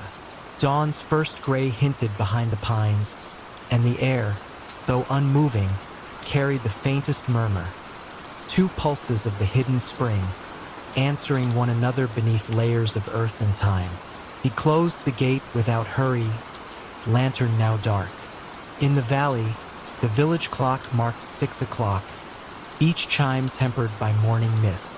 Between the strokes lay wide, lucid quiet, reminding him of the basin's calm skin. He walked downhill, heart eased into that cadence. Behind him the courthouse waited, listening still, its limitless correspondence at last entrusted to someone who understood that some archives speak not in words, but in the slow, gentle grammar of water and pause. A single lamp glowed in the valley like a winter star that had lost its sky. Kittredge Hollow, tucked between low ridges of the Catskills, rarely troubled anyone's maps. Yet each December the snow arrived with almost ceremonial devotion, blanketing clapboard porches, swallowing fences, and muffling even the creek that traced the main road. At the very center of the village stood a narrow brick building once labeled Telegraph and Post. The telegraph line had long since sagged into the trees, but the post office endured in the hands of Robert Finch, a spare man with silver-rimmed spectacles and the patience of weathered stone. 6 days a week he turned the brass key in the door, sorted the few envelopes that came, and brewed chicory coffee whose aroma drifted through the slot blinds like a quiet promise. Whenever storms blocked the mountain pass, deliveries ceased, yet Robert kept his ritual. He unlocked the wooden pigeonholes, dusted counters, and listened to the clock that chimed half hours with a timber-soft note. Villagers said the postmaster was not keeping time so much as keeping company with time, making sure it did not feel abandoned during the long white months. On the first Thursday of Advent, the snow deepened beyond the wheel ruts, and the mail truck expected from Kingston did not appear. Twilight found Robert alone in the small lobby, candles lit along the windowsill, gold wax catching the dusky hush. He prepared to close when he noticed a letter lying on the floor just inside the slot. No footsteps outside, no telltale thunk of the lid. The envelope was cream, edges deckled. The address written in ink the color of spruce needles. To the resident of the postmaster's chair, Kittredge Hollow, where the mountains listen. There was no stamp, no return. The paper felt faintly warm, as if it had slept in a pocket close to a hearth. Robert slit the flap with his bone knife and withdrew a single page. The pass is closed, yet certain words must still find their way. At midnight, unlock the back door. Leave the lamp lit. Receive what comes with quiet hands. No signature followed, only a hand-drawn sigil of a snowflake encircling a compass rose. Robert recalled no such emblem from any postal ledger. Still, the language bore the courtesy of seasoned correspondence, and courtesy, to him, was reason enough. He stoked the iron stove, then arranged a lone chair beside the service counter. Snow ticked against the windows like soft chalk on slate. The village beyond lay dark except for porch lanterns swallowed in drifted collars of white. Minutes, then hours threaded past. The clock chimed 11:30, its note swallowed almost before it could fade. At precisely midnight, Robert rose, crossed the sorting room, and lifted the latch of the rear door. Cold air folded inward, carrying a scent of pine sap and distant wood smoke. No figure waited, yet on the stoop rested a leather satchel, frost gilding its seams. Robert brought it inside, setting it beneath the brass ceiling lamp. The bag, though small, felt heavier than fresh mail should. He opened the buckles. Inside lay dozens of envelopes, each addressed in the same spruce ink hand, destinations ranging from cottages along the valley to outlying farms seldom seen until spring thaw. He checked the dates, none bore one. In the stamp's place, each envelope carried that snowflake compass sigil. Robert sorted them methodically into pigeonholes, finding enough letters to fill every slot, even those owners long since moved away or passed on. He hesitated over those names, yet custom compelled him. Mail must be delivered, or at least offered the chance. Only when the last envelope found a home did he notice a second compartment in the satchel. There, tucked like a final thought, waited a journal bound in gray linen. The first entry read, "I trust the Hollow's keeper of messages will honor the covenant. Winter is a boundary. Words are bridges. Guard them until the thaw." Subsequent pages listed dates stretching back 50 winters, each with notations of storms and deliveries made despite them, always at midnight, always without witness. The most recent line left a space for the present year. Robert closed the journal slowly. A hush settled so deep he heard the tick within the clock's gears. A small heart braving cold silence. Morning raised a brittle blue light over snowdrifts sculpted into sleeping giants. Villagers arrived on sled or snowshoe, expecting emptiness, and found instead every pigeonhole filled. Abigail Marsh, whose husband had ventured west 2 winters ago, opened an envelope and gasped at the neat paragraphs inside. News of safe passage across the plains, a promise to return come spring. Old Mr. Calder received schematics for a windmill he had dreamed of building before his joints stiffened. Even the abandoned box labeled Hopewell Cabin, empty for 20 years, contained a letter for its last occupant, penned in a child's uncertain script, saying simply, "I remember the lilacs." Throughout the day, a gentle, awe-threaded conversation. How had the mail arrived? Who braved the pass? Robert only smiled, handing out envelopes, offering no theory beyond the fact that messages, like seeds under snow, found their moment to rise. That night, after locking the front door, he opened the journal and inked the date in the waiting space. Beside it he wrote, "Received and entrusted, bridges intact." Then he closed the volume and replaced it in the satchel, now empty of letters but ready for another season's cargo. Snow continued for 6 more weeks. The official postal route remained impassable. Yet every dusk, footprints appeared behind the brick building, single strides, evenly spaced, leading to the door and vanishing again beyond the elms. Robert never heard them arrive, never caught a silhouette against the lantern light. Still, on his desk he occasionally found an empty mug, faint steam curling as though shared hospitality needed no words. When equinox neared and the pass finally opened, the first Kingston truck rolled into the hollow. The driver remarked on tidy stacks of outgoing mail waiting in the crate. Responses penned through darkest winter, dreams wrapped in paper, ready for the wider world. He asked how Robert kept spirits lifted while the valley lay cut off. "We were never truly cut off," Robert said, sealing a last canvas sack. "The roads we travel aren't always marked on maps." Spring loosened the ridge shadows, creeks rushed with newfound voice, and the satchel rested once more behind the sorting desk, patient as seed in soil. Robert polished its buckles, then dimmed the lamp, confident that when snow returned and midnight called, the unseen courier would keep faith, riding the silent pass where mountains listen and words, unlost, glide over drifts like sparrows searching out old roofs.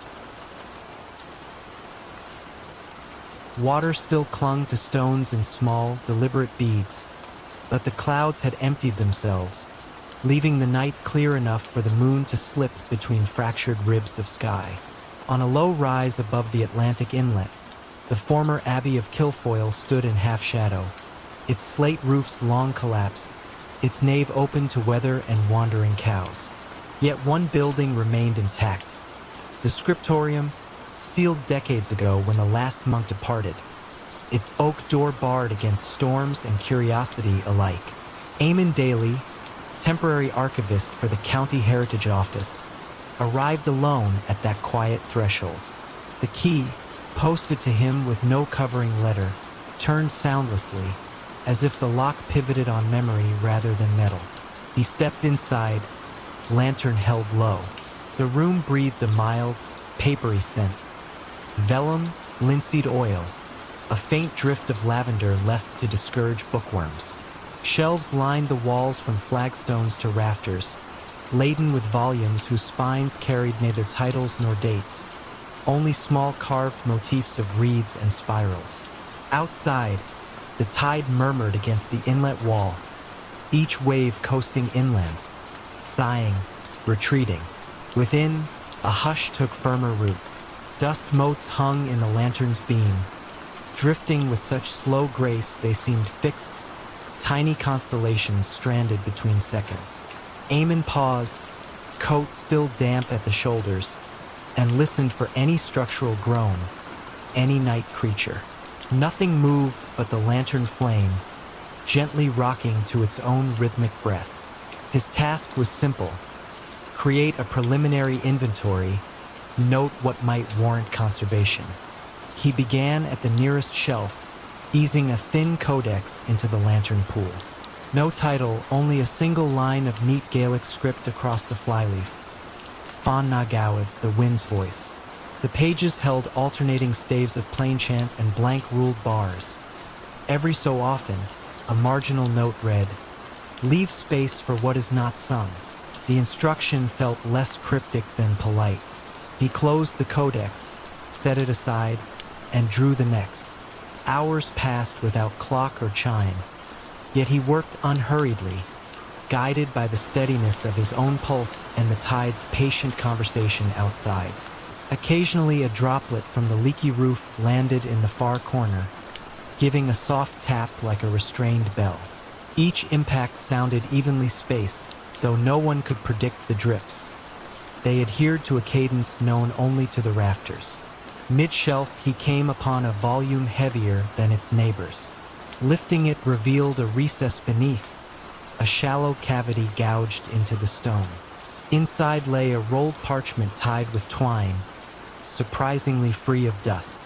Beside it, a small tin whistle, tarnished but intact, rested upon a folded scrap of linen embroidered with a single question mark. Eamon did not untie the parchment immediately. He examined the whistle first, noting the absence of fingerhole numbers, only faint etchings of tide lines up the stem. After a moment's thought, he raised it to his lips and released a tentative breath. No note answered. Only the lantern flickered, though the room's air remained still. He tried again, directing air more gently this time. The whistle responded with a tone so soft it registered more in the ribs than the ears, a murmur almost disguised as exhalation. Beneath that near silence, something else stirred. Shelves whispered, a page lifted itself, and the drip in the far corner paused, as if recalibrating. Outside, one wave lingered against the wall longer than the rest, then withdrew with measured delicacy. Eamon lowered the whistle. The hush returned, but altered, thicker, purposeful, similar to the way silence deepens in the instant after a church choir folds its last chord into the vault. He untied the parchment. Inside unrolled a map, ink faded to soft rust. It depicted no land or sea, only a series of spirals emanating from a single point marked Andara AM, the second time. Along each spiral arm, neat script repeated 3 words, "Listen between breaths." At the map's center, a modest circle suggested the scriptorium itself. Someone, long ago, had charted stillness as though it were geography. Eamon set the map upon the desk and placed the whistle in its central circle. He waited, letting his breathing slow until it matched the tide's rhythm. Inflow, pause, outflow, pause. With each inhale, the lantern brightened subtly. With each exhale, its glow softened. After several cycles, the drip resumed, not randomly but in step, a quiet counterbeat. The building, he realized, had accepted the clock of breath. He noted the moment in his ledger, ink strokes unhurried, and carefully re-rolled the map. The whistle he wrapped in the linen question mark, then replaced both in the hollow, returning the heavier volume atop. The drip continued its companionable ticking. Nothing demanded explanation. The materials wished only to be witnessed, not solved.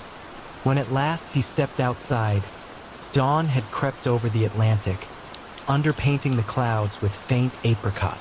The inlet lay glass still, reflecting the abbey ruins so crisply that pillars seemed to stand upon sky.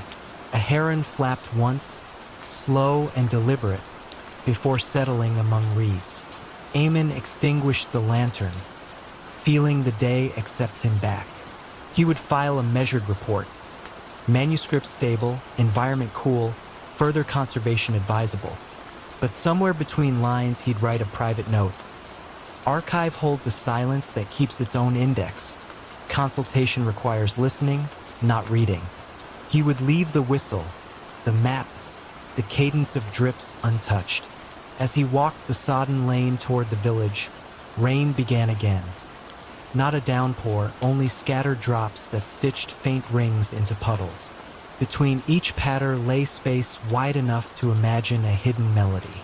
Eamon found himself breathing in time with that pattern, carrying the Abbey's gentle charter of pauses with him, content that Kilfoyle would continue its quiet recital for the next attentive ear.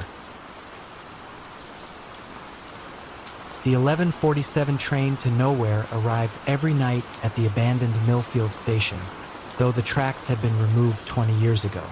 James Crawford first heard it during his third week as night security guard at the old railway depot.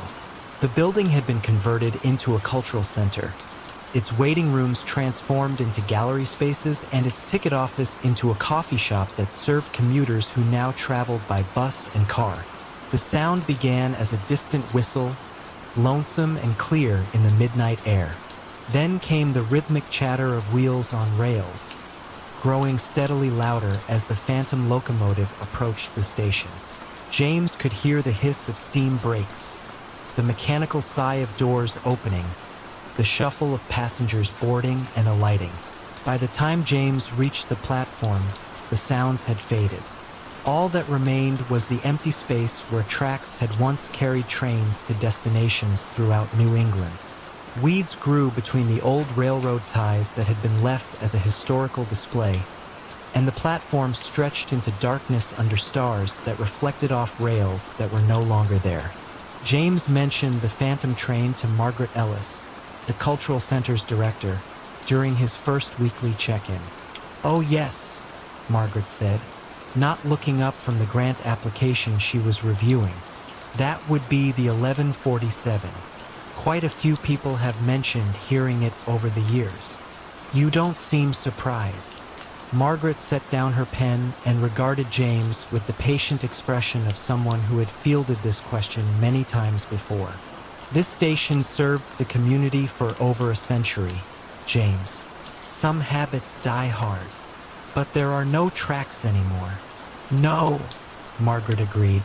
"There haven't been tracks since the line was discontinued in 2003, but the station remembers its purpose, and apparently so do the passengers." James began staying awake specifically to listen for the 11:47. The train arrived with remarkable consistency, never more than a minute or two off schedule. He could distinguish between different types of locomotives, sometimes the deep whistle of a steam engine, other nights the horn of a diesel. Occasionally he heard what sounded like the sleek rush of a modern electric train. More intriguingly, James began to recognize patterns in the sounds of passengers. Some nights the platform seemed crowded with footsteps, voices, and the bustle of luggage being moved. Other nights only a few passengers seemed to board or disembark, their movements quiet and purposeful in the darkness. James started keeping a log of the phantom train's arrivals, noting variations in locomotive type, passenger activity, and weather conditions. He discovered that steam engines appeared more frequently during winter months, while modern trains seemed to prefer clear summer nights. The busiest passenger activity occurred around holidays and the start of school terms. One particularly clear October night, James decided to position himself directly on the old platform as 11:47 approached. He stood where passengers would have waited for real trains in the station's active years, listening carefully as the familiar sounds grew closer. The whistle sounded. The locomotive approached with its steady rhythm. Brakes hissed. Doors opened with their mechanical precision, and James saw them. Translucent figures moved along the platform with the purposeful energy of travelers. A woman in a 1940s coat carried a suitcase and consulted a pocket watch. A young soldier in uniform embraced someone who might have been his sweetheart. Children pressed their faces to what would have been train windows, waving goodbye to relatives on the platform. The passengers were from different eras, dressed in clothing that spanned decades of the station's operation. They moved with the distinctive urgency of people catching trains, some hurrying to board, others savoring final moments before departure, a few arriving with the relief of journeys completed. James watched, transfixed, as the ghostly scene played out around him. An elderly conductor called "All aboard" in a voice that carried the authority of countless such announcements. Steam, or the memory of steam, rose from an invisible locomotive. Then, as always, the sounds faded. The platform returned to its empty present, and James stood alone under the stars with only the gentle sound of wind moving through the trees that had grown up along the old right-of-way.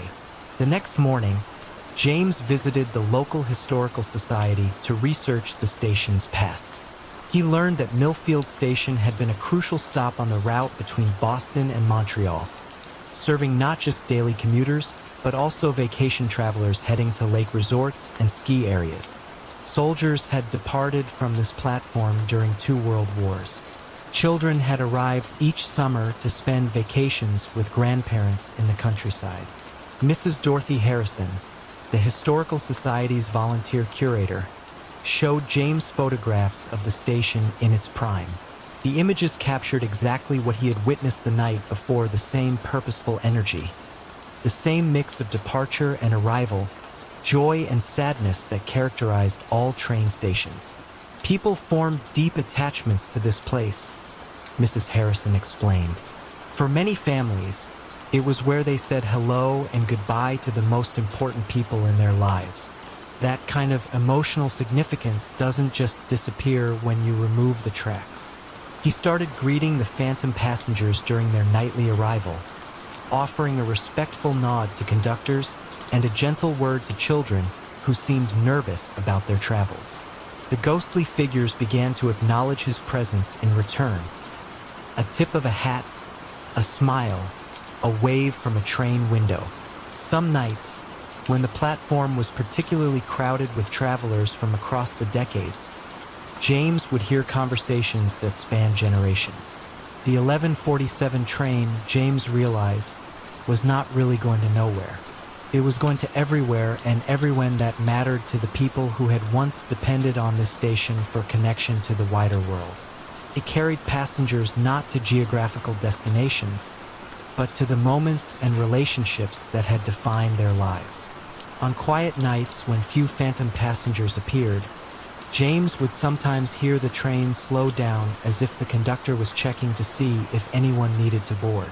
In those moments, James understood that the 11:47 was an invitation, a reminder that some journeys transcend the physical world, and that the most important destinations are often found not in distance traveled, but in the depth of connection between hearts that refuse to let go of what matters most. The cultural center thrived in its renovated station, hosting art exhibitions and concerts that filled the old waiting rooms with new life.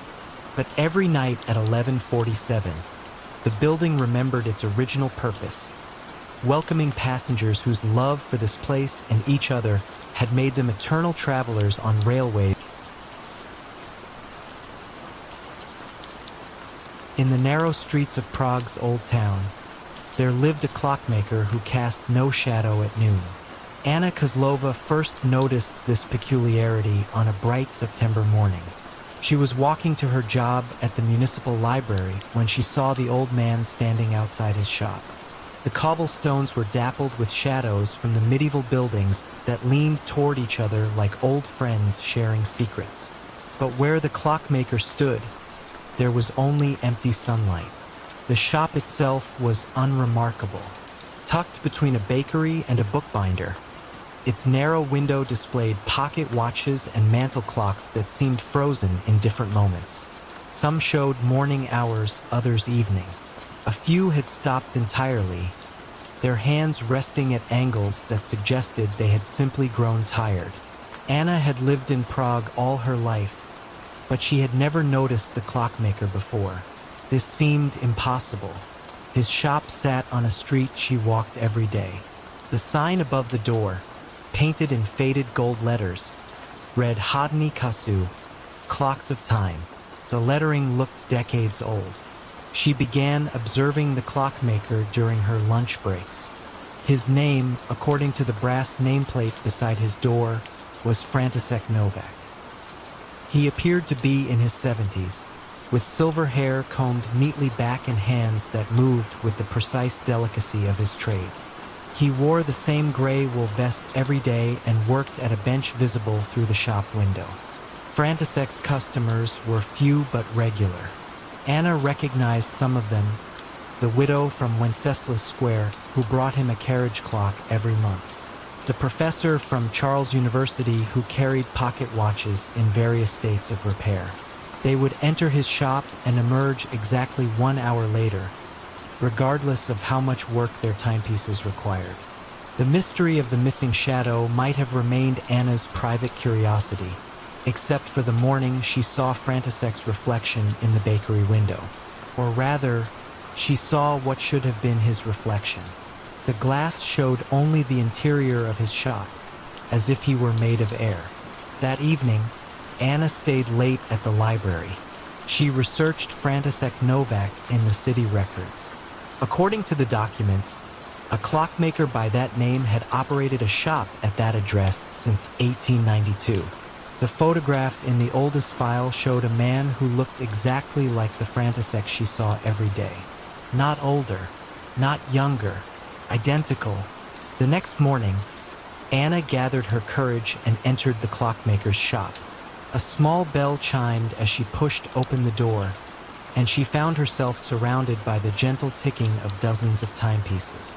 The sound was oddly comforting, like a mechanical lullaby. František looked up from his workbench. His eyes were the pale blue of winter sky, and when he smiled, his face creased in patterns that spoke of countless years of concentration. "How may I help you, miss?" His voice carried a slight accent that Anna couldn't place. Check, but from another era. Anna had prepared several excuses for her visit, but standing in the warm light of his shop, she found herself speaking honestly. "I've been watching you work," she said. "You're very skilled." František nodded, returning his attention to the pocket watch in his hands. Its internal mechanisms gleamed like tiny golden flowers. "Time is a delicate thing," he said. "It requires careful tending."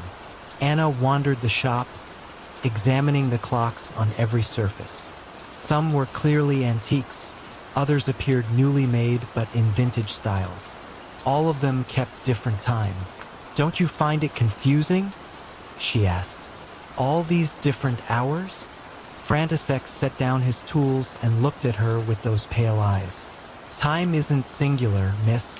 It flows like water pooling in different places. Some moments last forever. Others pass before we notice them." He stood and moved to a grandfather clock that stood in the corner. Its pendulum swung in a rhythm that seemed to match Anna's heartbeat. "This one," he said, touching the clock's wooden case with reverence, "keeps the time of a woman's first love. Every second stretches like honey." He moved to another clock, this one small and delicate on a shelf. "This counts the minutes of a child's last day with her grandmother. Each tick is precious beyond measure." Anna felt something shift in the shop around them. The ticking seemed to grow more complex, layered, like dozens of hearts beating at once. "And what time do you keep, Mr. Novak?" František returned to his workbench.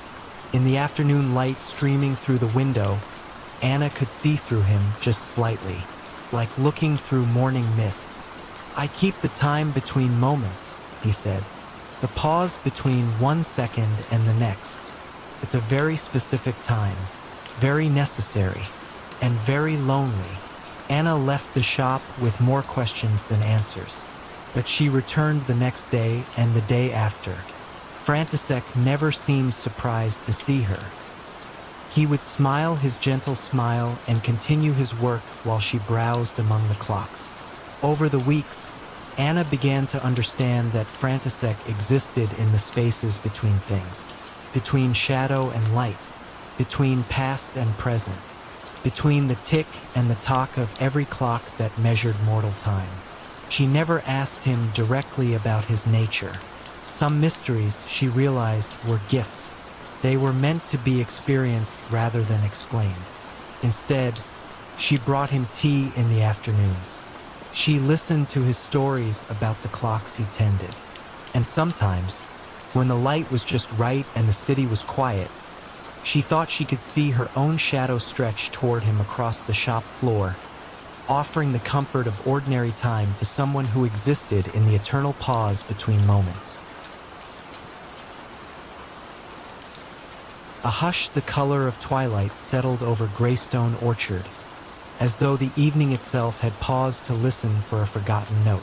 The orchard lay 2 miles north of Oxford, tucked behind low stone walls draped with moss and centuries of mild English rain. Travelers on the old coaching road glimpsed only tangled apple trees and the dark slate roof of a keeper's cottage, but villagers knew the air within the walls carried its own slow rhythm, whispering of harvests that never quite ended. Ruth Calder, a botanical illustrator recovering from a long illness, arrived in early May to rent the cottage and sketch the orchard's antique cultivars. Her doctor had prescribed quiet days and breathing room. Greystone promised both. A gravel path veined with violets led from the gate to the porch. Each step released a cool perfume of earth and blossom that seemed to drift upward rather than away. Ruth unpacked charcoals and notebooks, opened the windows, and let silence steep inside. The previous caretaker had left a single instruction on a folded card atop the mantel: "Close the bells at violet hour." The phrase puzzled her. There were no bells in sight, only an empty hearth and a clock that ticked with the relaxed certainty of old oak. She spent daylight wandering between rows, sketching gnarled trunks furred with lichen, cataloging the pale green swell of unripe fruit. Birds called in soft question marks. Wind crossed every branch with a cautious hand.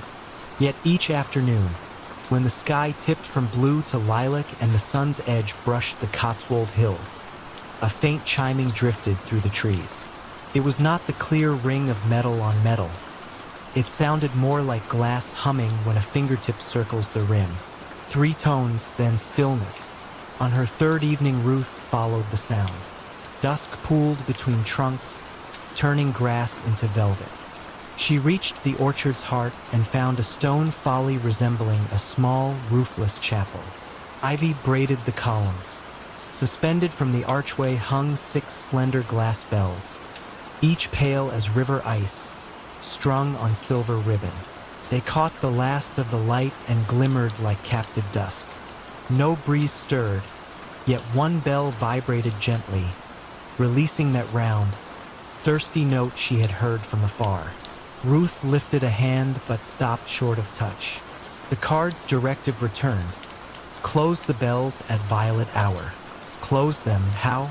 She glanced around and noticed a narrow wooden box resting on a low ledge. Inside lay 6 velvet pouches, deep plum in color, each stitched with the outline of an apple bough. Understanding moved through her like a calm breath. She slipped the first pouch over the humming bell.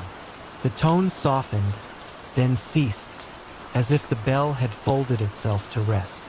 One by one, she covered the remaining bells.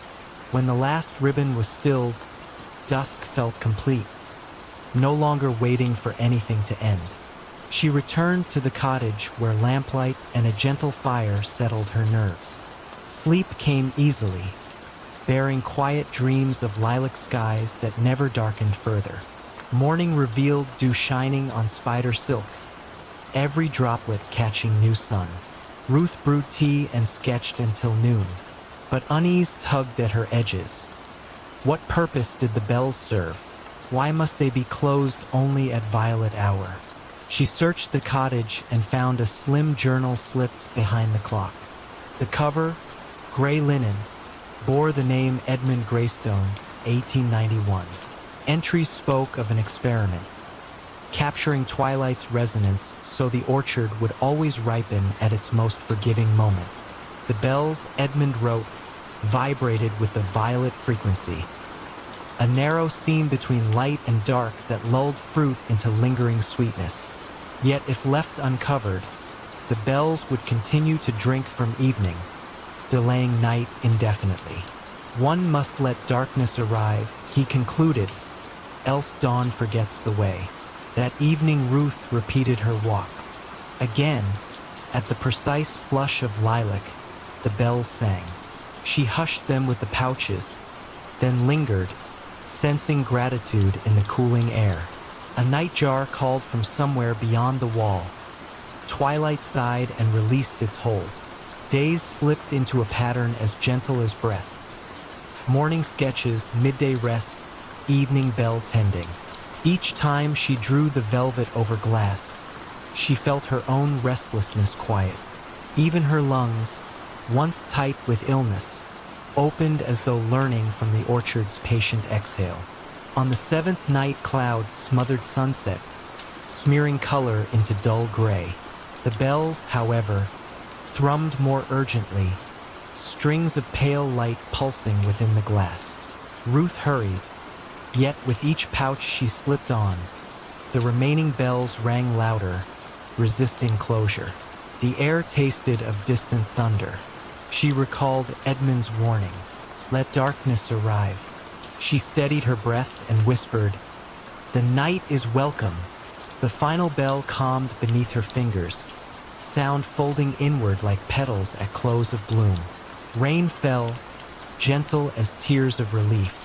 Water slid along ivy leaves, tapping the stone in soft applause.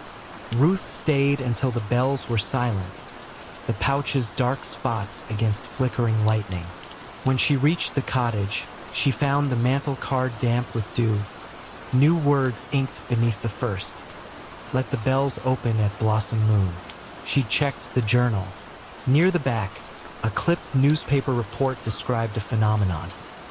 Every 3rd June, when the moon swells above Greystone, apple blossoms glow faintly in the dark, as if remembering daylight. Edmund had theorized that reopening the bells on that night allowed moonlight to mingle with stored dusk, weaving sweetness into the coming harvest. The blossom moon would rise tomorrow. When the evening arrived, clouds cleared, revealing a silver coin balanced on dark branches. Ruth walked to the folly, removed each pouch. As the glass met open air, tones unfurled, not louder but richer, chords layered like dawn behind clouds. Pale radiance seeped from bell to branch. Petals shimmered with pearly light. The orchard seemed to breathe twice, once with earth, once with sky. Ruth closed her eyes, feeling the frequency settle into her bones. A gentle calibration of heartbeat and hope. She left the bells open that night. Before sleep, she noted in her sketchbook, "Dusk tends the breath, moonlight tends the marrow."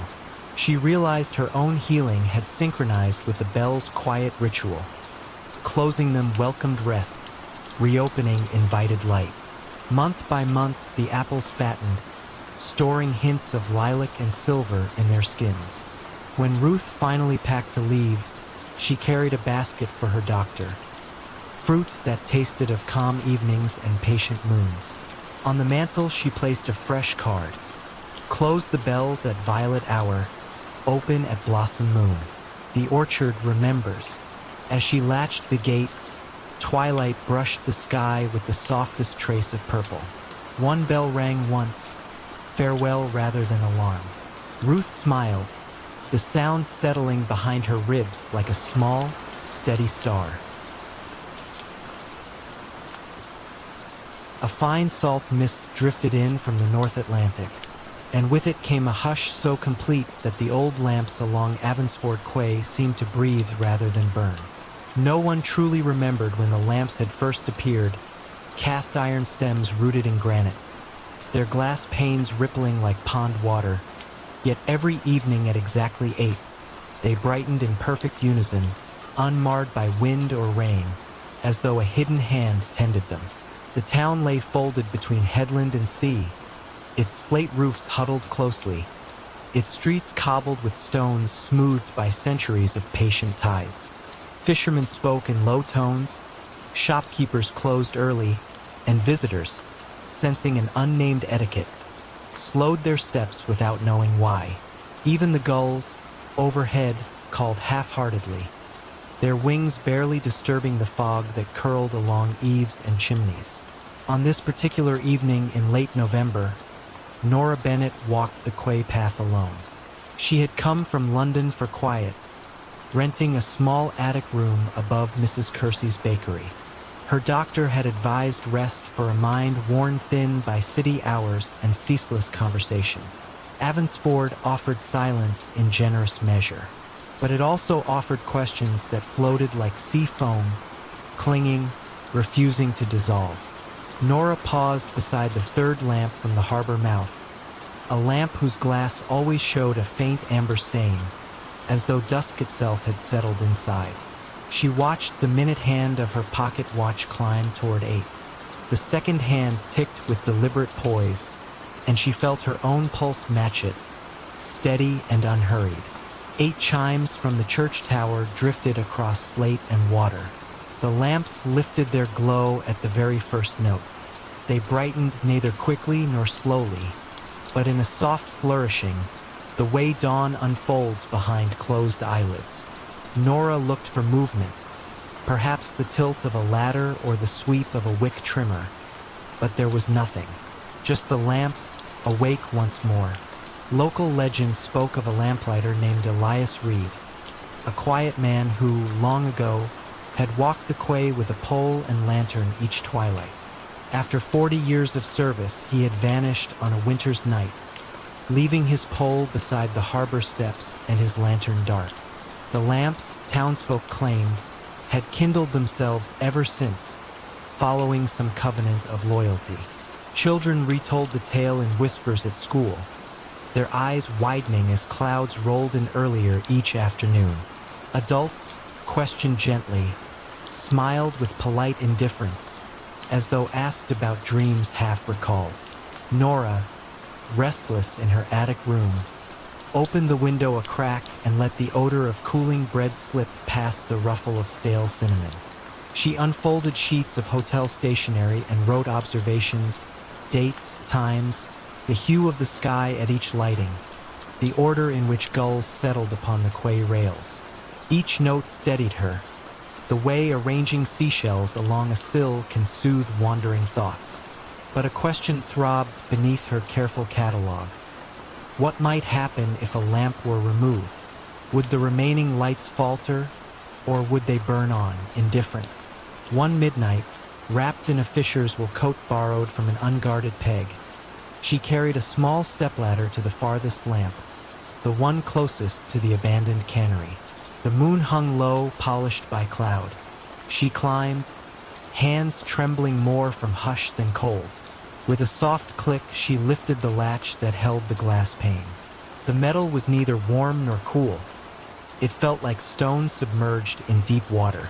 Inside, no flame danced. Instead, a pearl-colored glow spread evenly, as though the air itself carried light. She reached with gloved fingers, intending to cup the glow and learn its weight. But the moment her hand crossed the threshold, the light receded, contracting to a single point. It hovered, quivering, no larger than a pinhead, then slipped past her wrist into the night. It floated upward, joined by a second point from the next lamp, then a third, until 10 tiny lights drifted above the quay like dandelion seeds.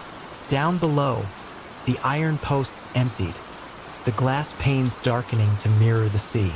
Nora descended, every plank beneath her boot drawing a hollow tone from the pier. A wind bowed through the alleys. Shutters tapped. The church clock, unbidden, chimed once, though the hour was neither whole nor half. From windows, curious faces appeared, lit by candles, their eyes wide with the shared recognition that something familiar had slipped. The points of light gathered at the harbor mouth, arranging themselves in a slow spiral. Their brightness did not glare. It soothed, like the reflection of stars on gentle water. They turned, drifting seaward, until the fog swallowed them. And with their leaving, darkness folded itself over Avansford, deeper than any resident could recall. In the days that followed, shops remained closed. Boats stayed moored, their prows rocking in tides that seemed hesitant. Children, waking early, asked parents why the sky felt heavy. Mrs. Kersey, flower upon her sleeves, found Nora's attic room vacant save for neatly stacked notes and an unfinished letter addressed to no one.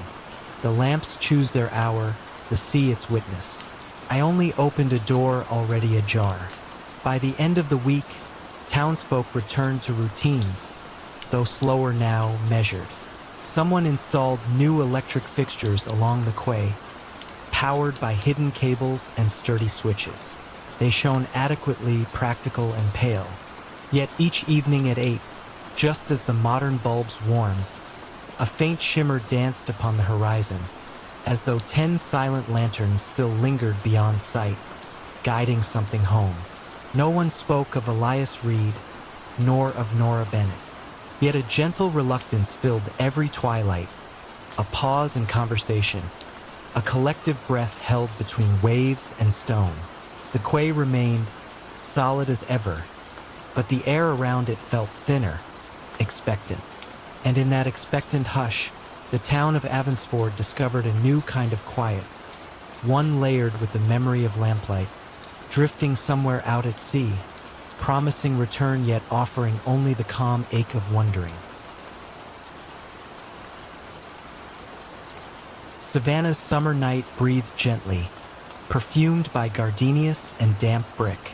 Gas lamps flared in measured halos along the quiet paths, lending each cobblestone the hush of a long-kept secret. Across the square rose Whitfield House, an early federal mansion of worn red stucco and green shutters that seldom opened. Its balconies sagged beneath ivy, and its rooms, according to polite rumor, held more echoes than furniture. Nora Whitfield, last of the line, had returned after decades spent cataloging archives for northern universities.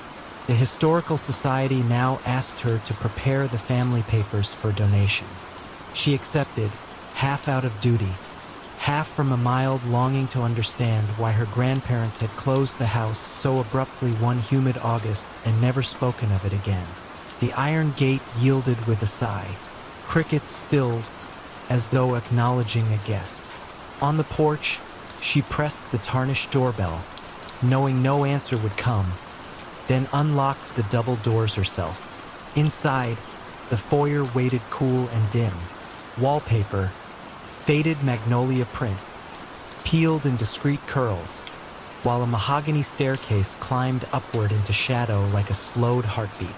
She placed her suitcase beside the hall table and lit a single hurricane lamp she'd brought, its glow floating soft as candle flame. The parlor doors stood ajar.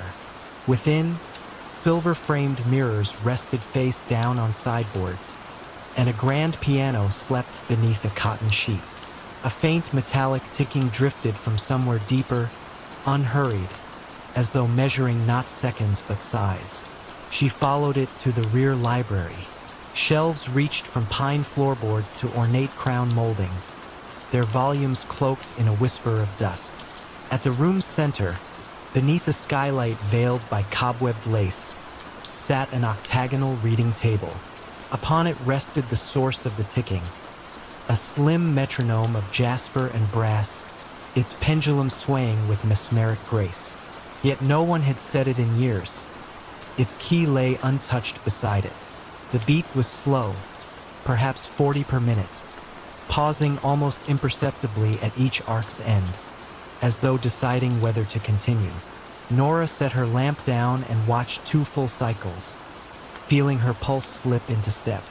A faint breeze sighed through the cracked window frame, rustling pages of a ledger that lay open near the metronome.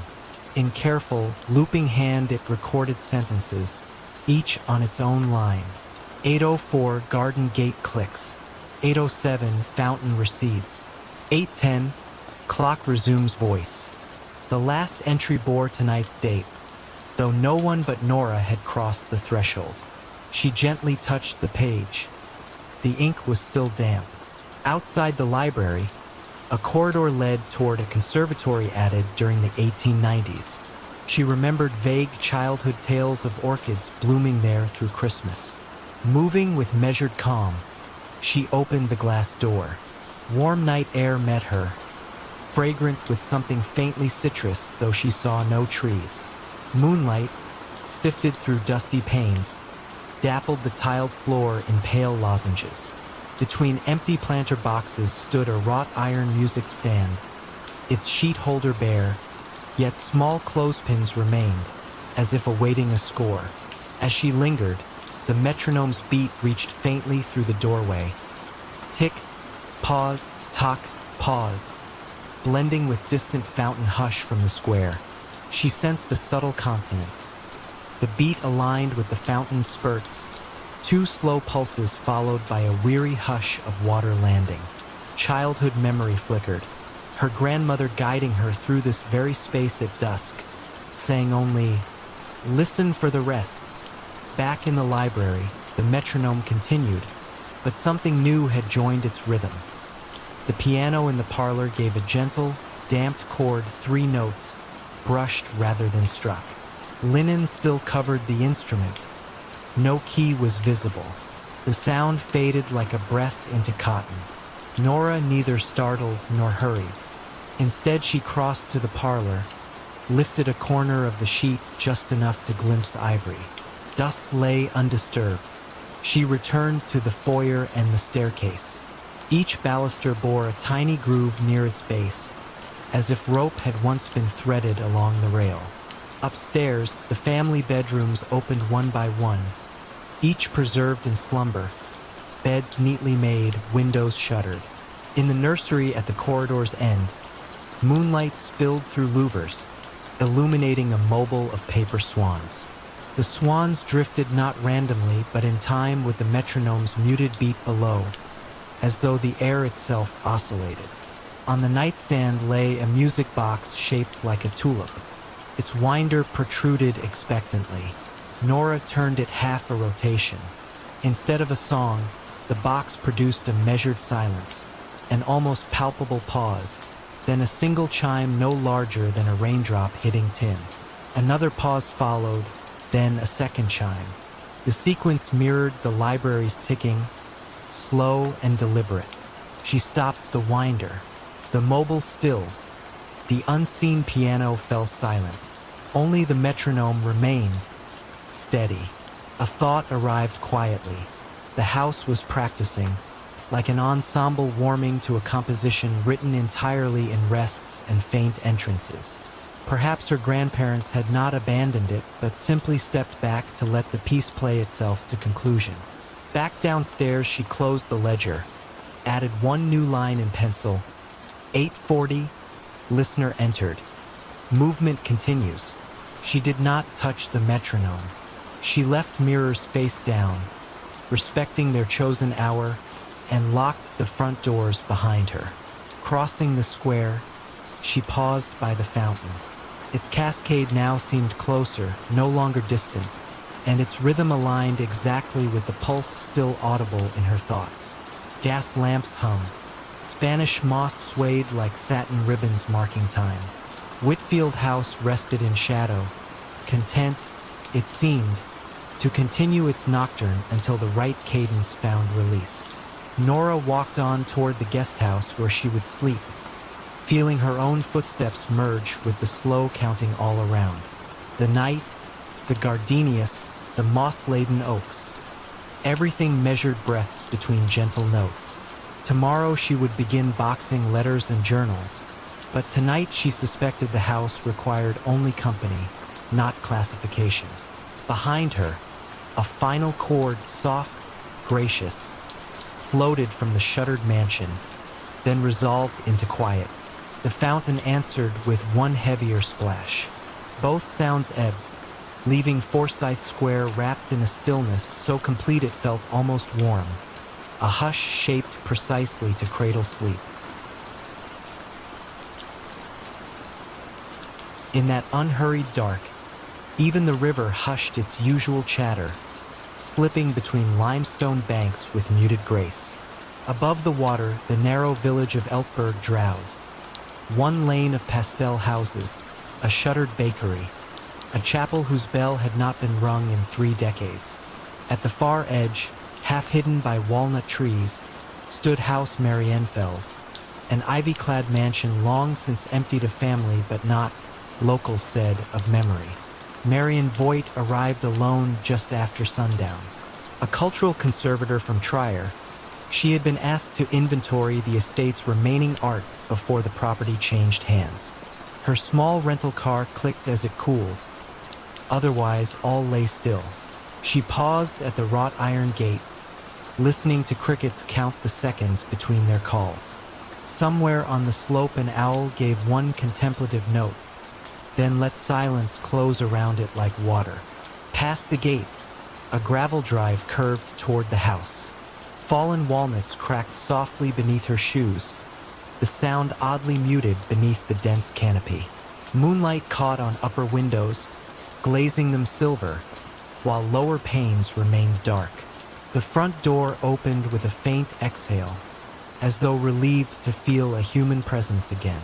Inside, her torch beam found parquet floors dusted in pale pollen, tapestries bleached to the color of antique lace, and corridor walls lined with portraits whose eyes followed gently rather than sternly. She set her satchel on a console table, took out a slim notebook, and noted the air scent.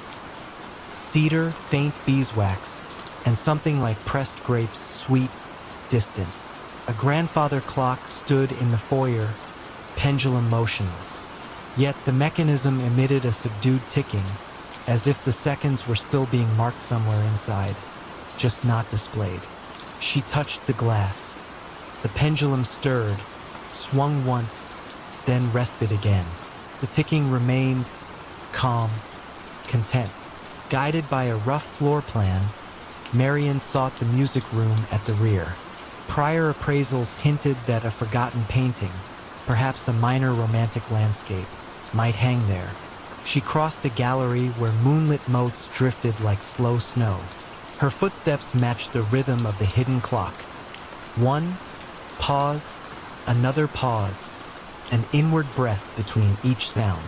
The music room opened onto a terrace facing the river. French doors stood ajar, letting cool air brush velvet drapes. Inside, a silent grand piano glimmered under linen sheets. On the far wall hung an unframed canvas, its colors dim but intact. She approached. The scene depicted a twilight riverbend almost identical to the one outside, though the brushstroke moon rode higher than the moon she had just left behind. In the painted sky, a single bright star pulsed with unblended pigment, as if insisting on attention. Marion lifted her torch. The paint of that lone star caught the light differently, throwing back a faint shimmer that seemed to move. Not flicker, move as though adjusting its span. Against instinct, she dimmed the torch. With darkness restored, the painted star settled, no longer restless, merely present. She turned to catalog the piano. When she lifted the sheet, a mild chord whispered from within, produced by no visible hand. The strings, long untuned, resonated just enough to form a suggestion of sound, for notes rising, pausing, then descending. She felt no jolt of fear, only a gentle beckoning, like someone inviting her to recall a melody half forgotten. From the hallway, that subdued ticking grew clearer, though no hour struck. She checked the foyer clock again, pendulum still, yet the house maintained its pulse, soft, generous. She wrote in her notebook, "Time here seems shelved, but not stopped."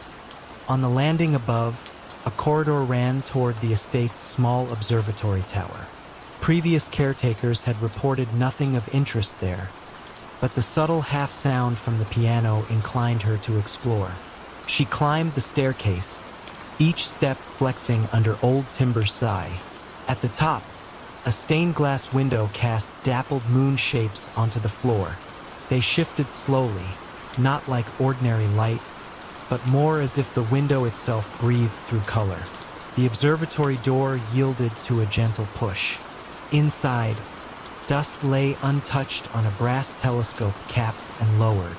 Yet a single chair faced away from the instrument, positioned instead toward a narrow internal window that overlooked the music room below.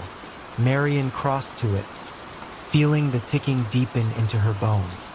Through the window she saw the painting again, and now the painted star glowed a shade warmer than before, pale gold rather than frosty white.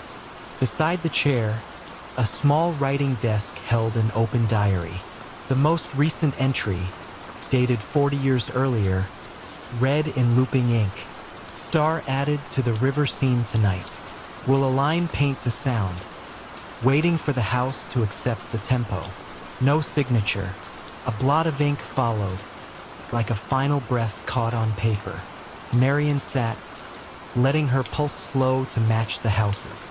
Below, the moonlit terrace remained empty. The river glimmered like liquid pewter. From the unseen piano rose the same four notes, slightly surer now, their decay lingering a heartbeat longer. The painted star brightened in sympathy, then dimmed, as though pleased at being heard. She understood then that House Marienfels was still composing something unfinished. A harmony between clock, canvas, and chord, each element waiting decades for a listener willing to measure the pauses. She had no role but to notice. Gently, she closed the diary, left everything untouched, and descended the stairs. In the foyer, she set her notebook beside the grandfather clock and wrote only one line. "Artwork and instruments stable. House continues its slow duet with silence." She replaced the slip and felt the ticking fade, satisfied with acknowledgement. Outside, vineyard rows stretched in moonlit terraces, leaves stirring with barely a sound. As Marian latched the gate, the unseen clock gave a single, perfectly clear tick that reached her across the drive. Nothing else followed. The owl hooted once, echoing that lone beat, then settled into quiet. She walked toward the inn at the village edge, gravel crunching softly, heart paced to the river's measured flow. Behind her, House Marienfels receded into walnut shadows, still painting its night, still teaching its forgotten piano to breathe between notes, still keeping time without hands, content that someone had paused long enough to feel its gentle pulse.